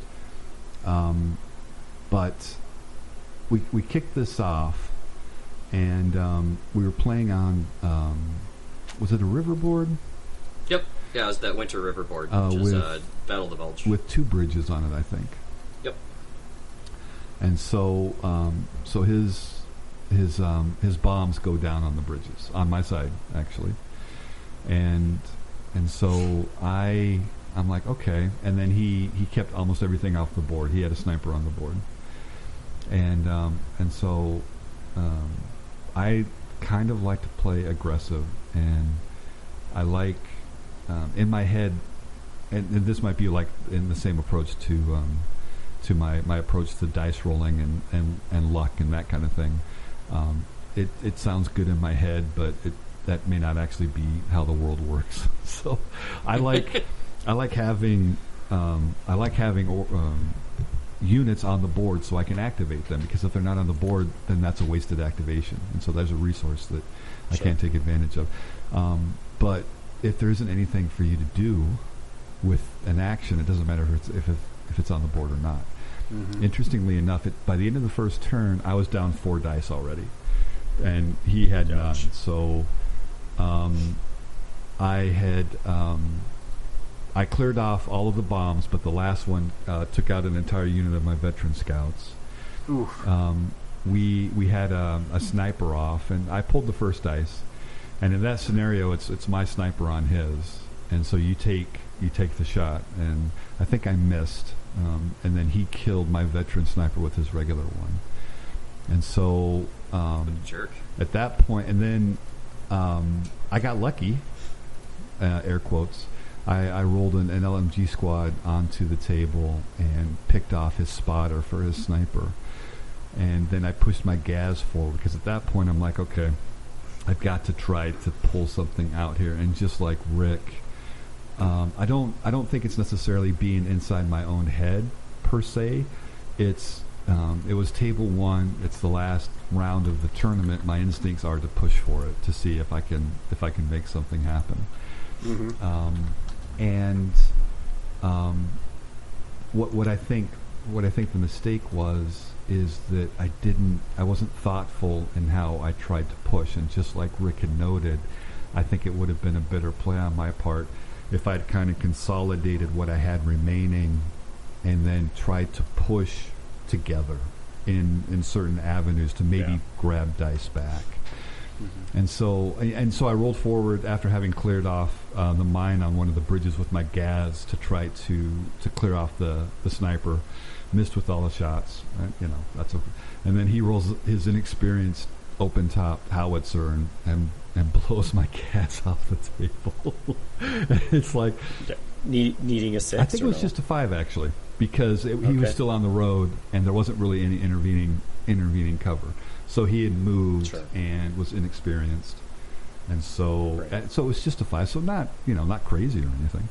Mm-hmm. And then I don't even remember what it was that I lost the other dice with. I think I don't know. I think he shot off one of my truck or something like that after I dumped a bunch of guys out of it. And so at the end of the first turn, I'm down 4 dice, and I'm like, okay, what can I do here? And so we played out the rest of the game. I picked up 3 off of him, and he grabbed another 5 off of me, or 6 off of me, I think. And so it's just back and forth. And the thing with John is that he doesn't make mistakes, or very rarely makes mistakes. And if he had made any mistakes in that game, I wasn't in any kind of position to claw back or make him pay for those mistakes. So it ended up being a major win to him. Yeah, he just took me apart. So it was really interesting to see him work the list. And it was actually a good lesson because on my approach thinking about the WTC and team play and stuff like that, and it goes counter to how I typically play solo in tournaments, playing for the minor loss or playing for the draw, which doesn't sound exciting and it doesn't necessarily feel good, because if John and if I'd played for the draw and we'd gotten a draw, then I don't think either of us would have won a tournament.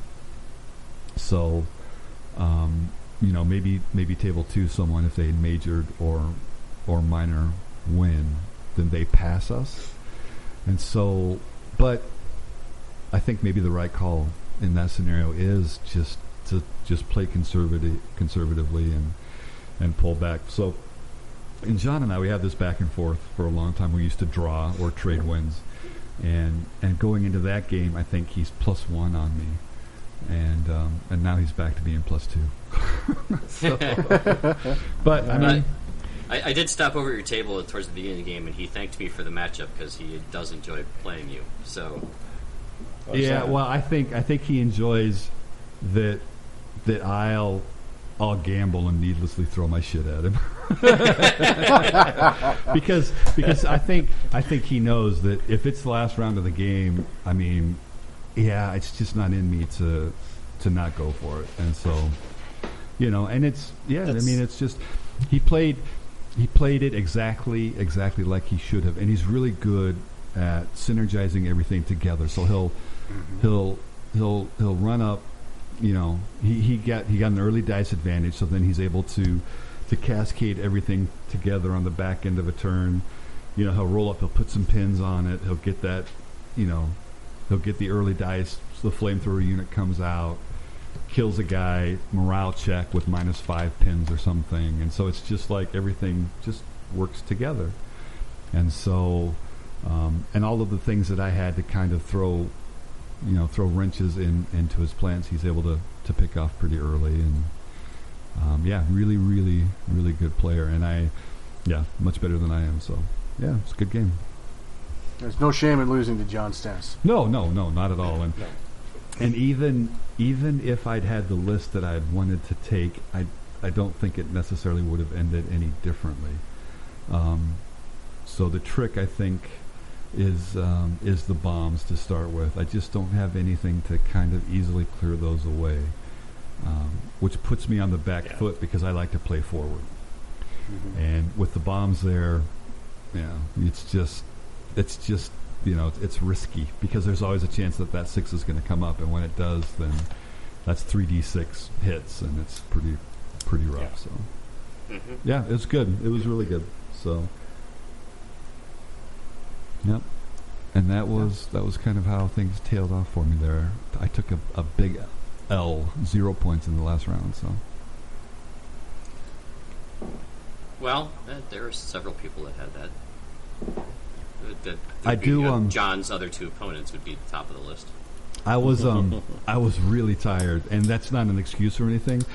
That's just to tell Pat that I definitely appreciate that it was meeting engagement in the last round, because and not like something with confused. Exactly, because surrounded or something. Yeah, it was. Yeah, I would have cried. Yeah, I would have probably forfeited as soon as my first dice was gone. So that was the right call. I could have packed up some tables earlier. Damn it! I should have done that. Yeah, no, I would have still tried. I'll tough it out. I'll try my best to tough it out. I could have probably called that game against Mike well before it was turn 6, but I decided I would play it out, get the game done. So, I hear that. Do what you're supposed to do. So the results then, if it isn't obvious, John Stentz won with 3 major victories. Well done, John. Good job, John. Yeah. And As always. Evan came in second with he had looks like he had 1 major and 2 minor victories. Mm-hmm. Nice job, Evan. So he had 50 points, and then Ian also had a major and 2 minors, and it came down to secondary objectives between those two, between second and third.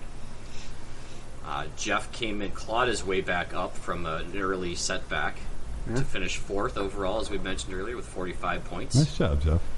Not too bad. With Italians, even. With Italians. And having the highest order dice kill. So we need to play some games because I can teach you guys some stuff about preserving your order dice. I think that's a good idea.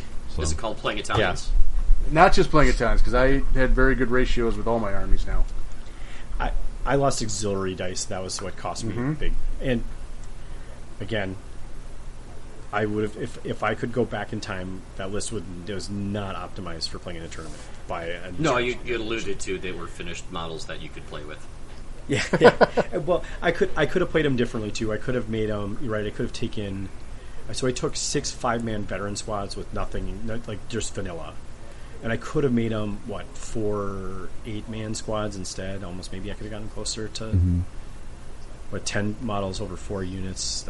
I could have gotten to 4 9-man units, and that might have been a better choice. I was trying to get my dice order count up, see what that was like, but it wasn't good. It didn't work out. I would never do it again. So finishing 5th was John E., who Rick, I believe, had played. Yeah, I definitely gave him the little trampoline bounce on that second game. He also had 40 points, and also one of your other opponents there, Mike, also finished right behind that, also with 40 points. And the tiebreaker between the two is secondaries. Yeah. So again, trampoline to that last round. Yep. And then trailing behind that was finally another Axis player that was a non-SNAFU member. That was Ryan Seacrest? No. What? No, wait, no. Wagen. Yep. My first German opponent. Germans, right? Yep. Yep. So nice. Both Ryan and John, when they sign up for Operation SNAFU, will have their Operation SNAFU entry fee refunded to them. Nice. So congratulations You're welcome. to those two. Congratulations, guys. Yeah, right. Yep. And then just for fun, just because I like crunching numbers, there's some other stuff for you. Yeah, totally. So at 1,000 points, the average order dice for all the lists was about 12.5. Okay. The average order dice for Axis was 12. The average order dice for Allies was just over 13. Sounds about right. Okay. So Allies have a tendency to gravitate towards that free order dice thing. Yep. And there were quite a few German lists, and that gets kind of difficult to push high order dice German. So I mean, I pushed the average up, but it wasn't a good choice. I think anything other than Japanese for Axis is tough to push the order dice up. yeah. Yeah. There's just not access to a lot of small units that you'd want to take. Yeah. So the mean average score for scenario points was 30. So if you're above that, you beat the curve. Congratulations. The mean for secondary objectives was 8.2. And then just for fun, I totaled up everyone's opponent's total points that you had for all 3 of your opponents. Strength of schedule. So strength of schedule. Yeah. And the mean for that was 87.5. So if you're under that, you might have had somebody who didn't do very well, and you might have been the result of that. So just for fun, John Stentz finished with a bonus strength of schedule of 90. Nice. Evan had a 75. Ian had a 95. Jeff, you were at 85. I'll take it. And John was at 75, and Mike was at 70. Dale, you ran through the buzzsaw with 120 points. Your average strength of schedule. Well, that's what happens when you're a table one. Yeah. That's all right. Sydney and Monty also had 115. So, wow. Jesus. Rick just. If you want to be sure the you're best, you got to beat curious. the best. Oh, actually not, but yeah. 100. Let me hear it. Yeah, that's Okay. So- very good. It's Yeah. respectable So enough. you helped your opponents do well, is what that. Yeah, basically. That's not wrong. We also had 3 players that all of their opponents considered them their favorite opponent. Monty, who won Sportsman. Yeah. And then I think we'd mentioned earlier that Luke also did that, and so did Rocky. Oh, there Nice. you go. Yeah. All 3 great Yeah, guys all to good play. players. So Yeah. Yep. I agree, yeah. So if you sit down in a tournament and one of those three names is your opponent, you know you're going to have a fun game. Absolutely.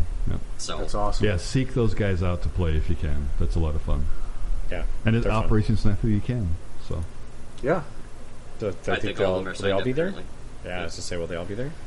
And then we know that John Stentz walked away the best painted because his stuff is just so creative and so gorgeous when he puts his stuff together. Yeah, Really it's good. fun. It's often really fun. Partisans Yeah. can do that too, right? Like they do really give you a canvas to work with. And now he did I used to say I feel like he used a lot of Warlord models though. He was using a lot of the sea lion stuff, wasn't it? Sea Lion. sea lion stuff. Yeah, totally. Which make great partisans apparently. They do. Way more creative than I would have thought about. I was like just looking at partisan And models. also finishing second, only two votes behind John was the other John Redmond with his Sure. Vinci French. Yeah. Nice. Those were super good looking models, by the way. They had nice contrast and just like super nicely like blended. Yeah, I was glad I and randomly stuff. ran into him at the source and got him signed up because Yeah, that's awesome. It Yeah. was way cool to see him there, and his army is gorgeous. Yeah. So there you go. That was Theaters Hey, War. hey, Pat. I have a follow up question since I know much you like crunching numbers and statistics. Did you compile or figure out how many people got major wins in scenarios? Oh yeah, I cool. was gonna do that one too. Because I did. I felt like I was disparaging about that earlier, and I'm kind of curious if how far off base I was. All right, so here's a fun thing. There were a total of 3 draws, once per round, and the first 2 rounds were Interesting. done by the same person, and that was Mike. Okay. And I remember commenting to him at the end of the second round because the first 2 rounds he was dead last in turning in the score sheet, and he hands me this like dead even draw, and I'm like, I waited 5 minutes for this? What the hell? So it was, I didn't even realize there was a draw scenario. I guess there has to be in that, especially in that first one. I guess Yeah. you could be contesting yeah, all of them, there's draws. or you could both be holding one. So Yep. Jeff, do you remember what your prediction was? I think I ended up saying there'd be quite a few. You had a specific number in last episode. I want to say it was stupid high, like I don't know, 17 or something stupid like that. You said 16. 16. Okay. So- I contributed 2 in there, so I'm trying to bank the numbers. So in round 1 there was 2 major victories. Round 2 there was 9, and round 3 there were 5. So That's Did I nail it? 16. You Did I nail it? You nailed it. Wow. That's, Well, I done. rigged the numbers by getting 2 of those. no, there's no such thing as luck. So and that there was 17 minor victories throughout the course of the tournament. So Okay. well, So that sounds pretty I think solid. that's okay. Yeah, I think that sounds awesome. great. Yeah. Across the So field, an even there's number of majors and minors. 44% major victories. That's No, I think that's a good breakdown. Yeah. Without Yeah, really that's thinking fine. about it too much, that feels right. Well, let me ask you the question: did anyone? I mean, yes, I already know the answer to this. There's only one person that scored 3 major. That is victories, correct. Right. Right. So you don't even have to figure out anything else. Like, there's no tiebreaker needed. Just for second place Right, and that- third then place. Right. Yep. Which means it's okay. Like, you've got pretty close in a 3-game tournament. Like, the number of major victories was adequate to get you a victor. Yep. Yep. So I think that's completely reasonable. To do what So, you and did. again, thanks Awesome. to Mike and Valoron Cafe, who also provided the prize support for the top access, top ally, top overall, top Nice. painted, Yeah. and top Super sportsman. awesome. So, Super awesome. Yeah, totally. Yeah, the pile of goodies was pretty substantial. So well done. It was. Warlord Games I- also came through with a little more than I think they would give to a standard silver level event. Because we had so many new people, right? And that was because I talked to John. He said because we have so many new people. He was supposed to just send me like 2 sprues for each of them. He ended up sending me like 5 or 6 boxes of stuff. That's And awesome. then the SNAFU podcast also sponsored that with some of their funds when we liquidated going out of business store. that works. And also special thanks to Matt Anderson Games for the fins he donated to me. So Yeah, thanks, man. Nice. I spread some of the wealth of Thanks, that Matt. too, since fins are very low on my list of stuff to get to. I've got 2 other armies to get through first. That's fair.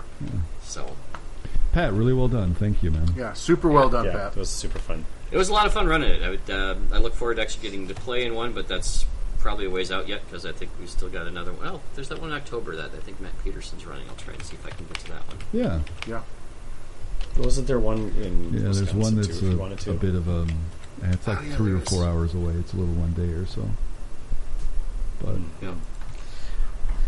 I've learned during this that I'm like, I definitely need to play a shit ton so more. do I. Right. And I got to tell you, the only way you get better is practice. Yep. Oh, that's for sure. You know. Oh, I will actually place. I will say something else about this tournament. I watched you. I walked by you, Jeff, and I was like, "Son of a gun! That guy's got an apron on." I'm like, he's got all his shit all tucked away, and I'm like, that's pretty ingenious. I'm like, I'm not sure if I can pull it off. But I got to tell you, so there was a guy at SNAFU, whatever, 2019. Yep, last the 2019, and he had a carpenter's apron on like that, right?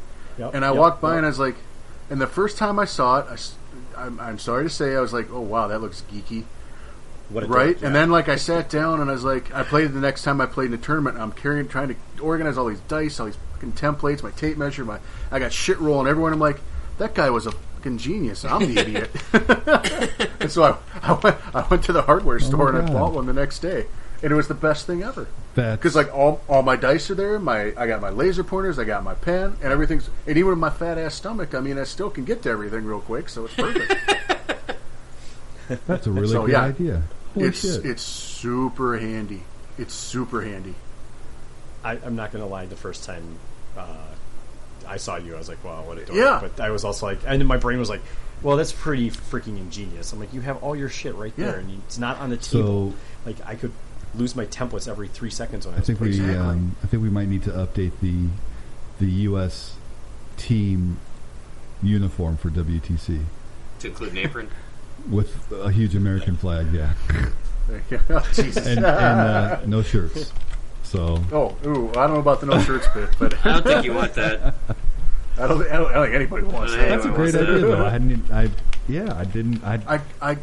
You know, and the thing is so this is the old man in me starting to talk here, but Pat and I were at Bug Eater and we joked afterwards. We're like, we really should get some anti-fatigue mats to stand on because man, my knees are killing me, and it's like we're kind of like ha ha ha ha, we're old men. Also, it's like, actually, that's a really damn good idea.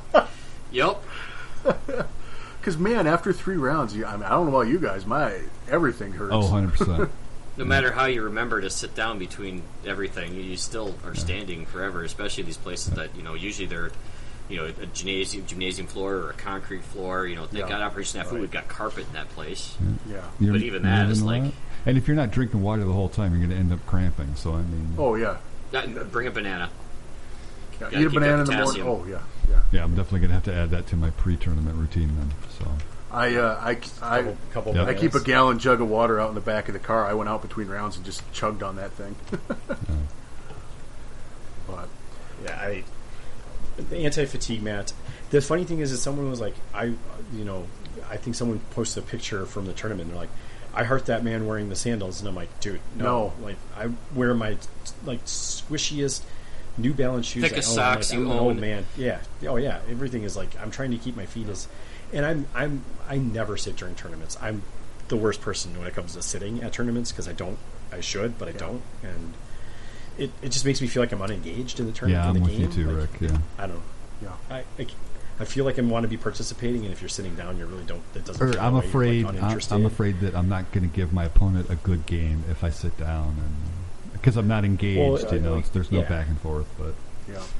Yeah, exactly. There's your body language says you're not interested, which is not the you don't. I agree. I always I sit a fair amount, and I always tell my opponents, I was like, I apologize, but I'm going to sit a little bit here.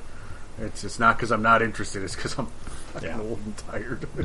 Yeah, right. But no, I feel bad about it. But at the same time, man, I don't even think I can stand those whole times anymore. Yeah, that hurts. So I think I'm going to one-up you, Jeff. I think I'm actually going to just get a carpenter's belt, like an actual carpenter's belt. Nothing wrong with that. Go for it, man. Please wear the shirt instead of what you posted in here. Well, just the idea of it has a spot for a tape measure, it's made to hold a tape measure. I don't think it's dumb at all. I think I love mine. Obviously, I've worn it to 2 tournaments now, and I struggle to imagine going without it anymore. Right. I can carry a hammer too for those models that I don't like from my opponents. You have a Nebelwerfer? Not you know what, for me, it's like I've got one corner of my board that usually has my templates and all of my dice. Yep. And if I've got somewhere else to put that, especially if we're in a tournament where there isn't a ton of extra space, then that's a great idea. I'm really liking that. So yeah, because I used the tray that Pat gave us just to store my dice. Yep. Right, I just put all my everything, my pins and my dice, all went in that thing, and I was just rolling them on the mats. But like, I could just as easily do it in my. My actual biggest problem was I had bought clear acrylic templates because I lost my 3-incher somewhere, so I had to find a new one. So I bought some nice acrylic ones, but they're clear. So you lost those? So they're hard to find. Yeah, they're hard to find on the table. Where the hell? Yeah, where the hell are they? I'm like, they're somewhere around here. I'm like, oh yeah, they're over there. So, but just putting them back in my pocket. A quick special thanks to Deep Cut Studios for providing all those dice mats. Yeah, even though my dice rolled like garbage on them, they still look really nice. I'll keep it at home for some other purpose. Well, and I really loved it for storing dice. Yeah. Like, it was great for just, I could throw all my dice in there and they weren't rolling all over the place and randomly in the way and stuff. Yeah. So it kept me organized where normally I don't. We didn't need it at this tournament, Pat, because Battleground had enough space. But like, I'm thinking Bug Eater. Who is it that always brings that collapsible trolley cart with them? Paul Stewart. You know, I thought that was dorky too. But boy, when you don't have anywhere to put your army, did you see John Stentz's? Yeah, Stentz had a hotel trolley with him. That's what I'm talking about, like a collapsible one to fit in the truck, back of the truck easy when you're traveling. And then someplace just to set your army so you don't have to worry about kicking it or stepping on it or someone sitting on it or knocking it off the corner of the table. Or having it to set it on the table that you're not moving terrain around and possibly damaging that. Well, especially if there's not room at the tournament, that would make a big difference. So I will say John's display board might have been a tad excessive, but it definitely added to the appeal of his army. But I was like, watching him trying to walk the thing around, I'm like, dear Lord, somebody's gonna die. It's either gonna be his army or someone's head is gonna get clocked. But you go all out, he definitely went all out to make it. It looks amazing. It does look really good. I'm not saying it doesn't. It's just, and thankfully he brought his trolley knowing that he wasn't going to have room at a table to put his what was it, 2x3 board? It was, I don't know, it was massive. It felt massive. Large. Yeah, his wood was huge. I wasn't going to say anything. I was. It must be getting late. Yeah, Pat, it was a great tournament. Seriously, unfortunately, I can't even go to bed yet because I got to stay up and rub some pork butts to put them on the grill tonight. Rub some butt because I need 9 hours. That sounds amazing. Yeah. Why are you rubbing your butt? Worse things. Yes, pork butts, meat to put on the. You got to make sure to give them a nice slap when you're done rubbing them. Right. Let them know you're there. Hey, Facebook tells me it's your birthday today, Rick. Hey, yes, after midnight. Happy birthday! Shit, it is not my birthday, man. I turned 40 now, so I'm in the big boy leagues now. I don't know if that's really true, but that's just like 39 with a couple extra days experience. I might be having a bit of a midlife crisis. So. Not to the point where I'm going to buy a sports car and divorce my wife, but find a new job and buy a Romanian army and paint it. I already bought the Romanian army. I bought something else. The painted is the other part. Yeah, well, I was working on the Romanian infantry. I was actually getting somewhere with them, but I hung that hat up for now because I think the other choices Dale made my decisions more compelling. Unfortunately, it's fun to have lots of choices. Yep, it is, and I think in the long run, this is probably a better choice for. This is a World Team Championship army that I'm working on, but I think it is probably a better choice for overall what we need or what I need to be able to compete. Hey, speaking of which, it sounds like we're going to be able to get Paul Walker on to talk about some WTC stuff next episode. Yeah, that'd be cool. That'll be good. I've got a lot of questions for him. I was going to say, I'll keep asking him the same questions. Well, you know he's going to say, I have new questions. In 48 hours, I'll get back to you. Sorry. Dale's got all the questions. I have no questions. We'll confirm the last question we fired across the way, and if folks listen, they'll hear that. But we do have a big announcement for WTC. Jeff has officially joined the USA Team 1. So congratulations, Jeff. USA. And we're sorry. I'm a nice guy. It's cool that Jeff's coming with us. And it's not that the team has changed, but Jeff is coming in as the alternate. So He'll be participating, and the plan right now, and he'll be traveling, and so the alternate, according to the website, is there in case of illness or last minute unable to participate, whatever the case may be. Yep. But I think whether he'll be playing or captaining, we'll have to wait to see how it transitions. But yeah, I'm excited. Congratulations, Jeff. Thanks for joining us. Yeah, happy to be aboard. I'm excited that all of SNAFU are going this time. Obviously, we were going to, before it didn't work out that you were going to be able to join us. That was just timing didn't work out. So now it's awesome that you're going to come with us. Very excited. Yeah, absolutely fabulous. Cool. I think we'll call it there for the night. It's Pat again. Very well run tournament. Thank you for running super it. fun. Yeah, 100%. If you want to run like 6 more before WTC, that'd be great. I gotta play in one. I need some practice too. Okay, fine. I will run one of those. As long as I set it all up for you. Yeah, you do all the hard work. And thanks for everyone coming out. We had 24 people sign up for a one-day tournament. Yeah, so that's super good. That's huge. Really good. And we had, I think we had at one point. There's basically a total of 30 between drops and ads and stuff like that. So and other people who had reached out and said, "Oh, I wish I could be there, but I'm out of town." So I think Operation SNAFU. Last I checked, and it hasn't been updated for a week. We've got less than 12 spots left. So, all right, solid. And there's still room for the Recon Rumble. I think there's at least a dozen or so spots left for that one. So, awesome. Yeah, and mine will be whatever it is when it happens. Yep. I'm okay with that though. That's exactly how it needs to be. More to come on that next time on the SNAFU podcast. Ooh, I like that. Sounds like a soap opera all of a sudden. That's what I was going for. On the next episode of The Young and the Restless. I don't feel very young anymore. That's not this podcast. Yeah, right. Yeah, the old and the very creaky. That's a good alternative. The old and the creaky. The feeble and the apron. Okay. There you go. Soon enough we'll be apron. I'm all on board with finding a I am too. Pocket pouch thing. Maybe we can get some SNAFU branding or something happening. Dear Lord, gonna have everything SNAFU branded. I guess that's on hey, par Spaceballs did it, brand for so us. Why not? Right. So we could sell them. SNAFU the bed sheet. We've got a fatigue mat for you. And that's right. SNAFU the flamethrower. Some assembly may be required. That's just Elon Musk. Nobody else needs to have a flamethrower for sale. Although I don't know if he still does or not. No, he did. He's no one is ever going to want to buy this. It's like, does he even know?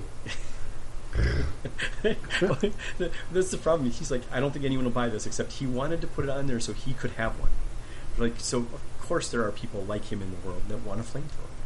But anyway, that's besides the point. That's I kind of want a flamethrower. I mean, but we could sell like a tournament package that has like the pouch and the measuring tape and the fatigue mat and whatever other. And a gallon of water and a couple of bananas.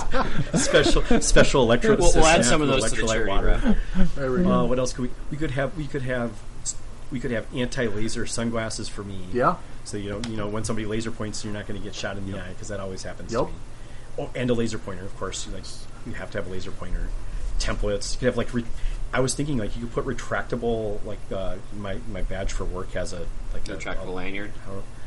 Yeah, so it retracts back into the holder. You could have that for your templates. You could have a retractable template so that you can choose back in. So you never. It kicks off all your models on the way back too. Right. Yeah. Well, those are just dead then. A hammer to destroy other people's models when that happens. All right. What else could you put in there? It's going to be $1,000 package. Nobody's going to buy it. Wonder why. All right. Again, super awesome tournament, Pat. Hey, thanks for coming. Thanks to all the people that showed up. I can plan all I want to, but if you guys don't show up and play, it's just me talking to myself. Well, if you keep giving away fabulous prizes like you did there, I don't think you're going to have any problem. Wait till you see what we have Operation SNAFU for the charity raffle. Tip of the iceberg. Demetri. I was going to say, I really did clear that store out. Yeah. I tried as much as I could. I used all the funds I had available to do as much damage as we could. And I wish I'd actually just gone to the owner and been like, I'll buy you out for this price. And they might have taken it up there. He probably would have. Unfortunately, it would have been a way more work than it was worth because he wasn't there. So it would have been like having some poor old lady that's works in an antique store to try and get it all figured out. It would have been a nightmare. So this worked out anyway. Yeah. Cool. Very nice. Let's call it. Let's all go to bed, except for me. All right, sounds good. So you tell Pat. Yeah. All right, this is SNAFU. Peace. Over and out. All right, see you guys. Good night, everybody. Have fun rubbing your meat, Rick. Good night. Yeah, I will try. Thank you. Clockwise or counterclockwise? Whichever way gets it into the grain, right? Wax on, wax off. This is not Karate Kid. Everyone, have a good night. Night. Bye.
Romanians. It's Hungarians. No, it's Hungarians. Because it has Zerini in it. Yeah. Interesting. Yeah, Zerini together. What's Jeff's last name? Do you know? I do. Fricker. Are we using last names? We don't have to. I was prefer not to. Yeah, I'm putting it in my book. That's why I was wondering. Okay. That's right, Fricker. You're in my book. Nice. That'll be the opening right there. You'll be scared. You'll never listen to us again. And I took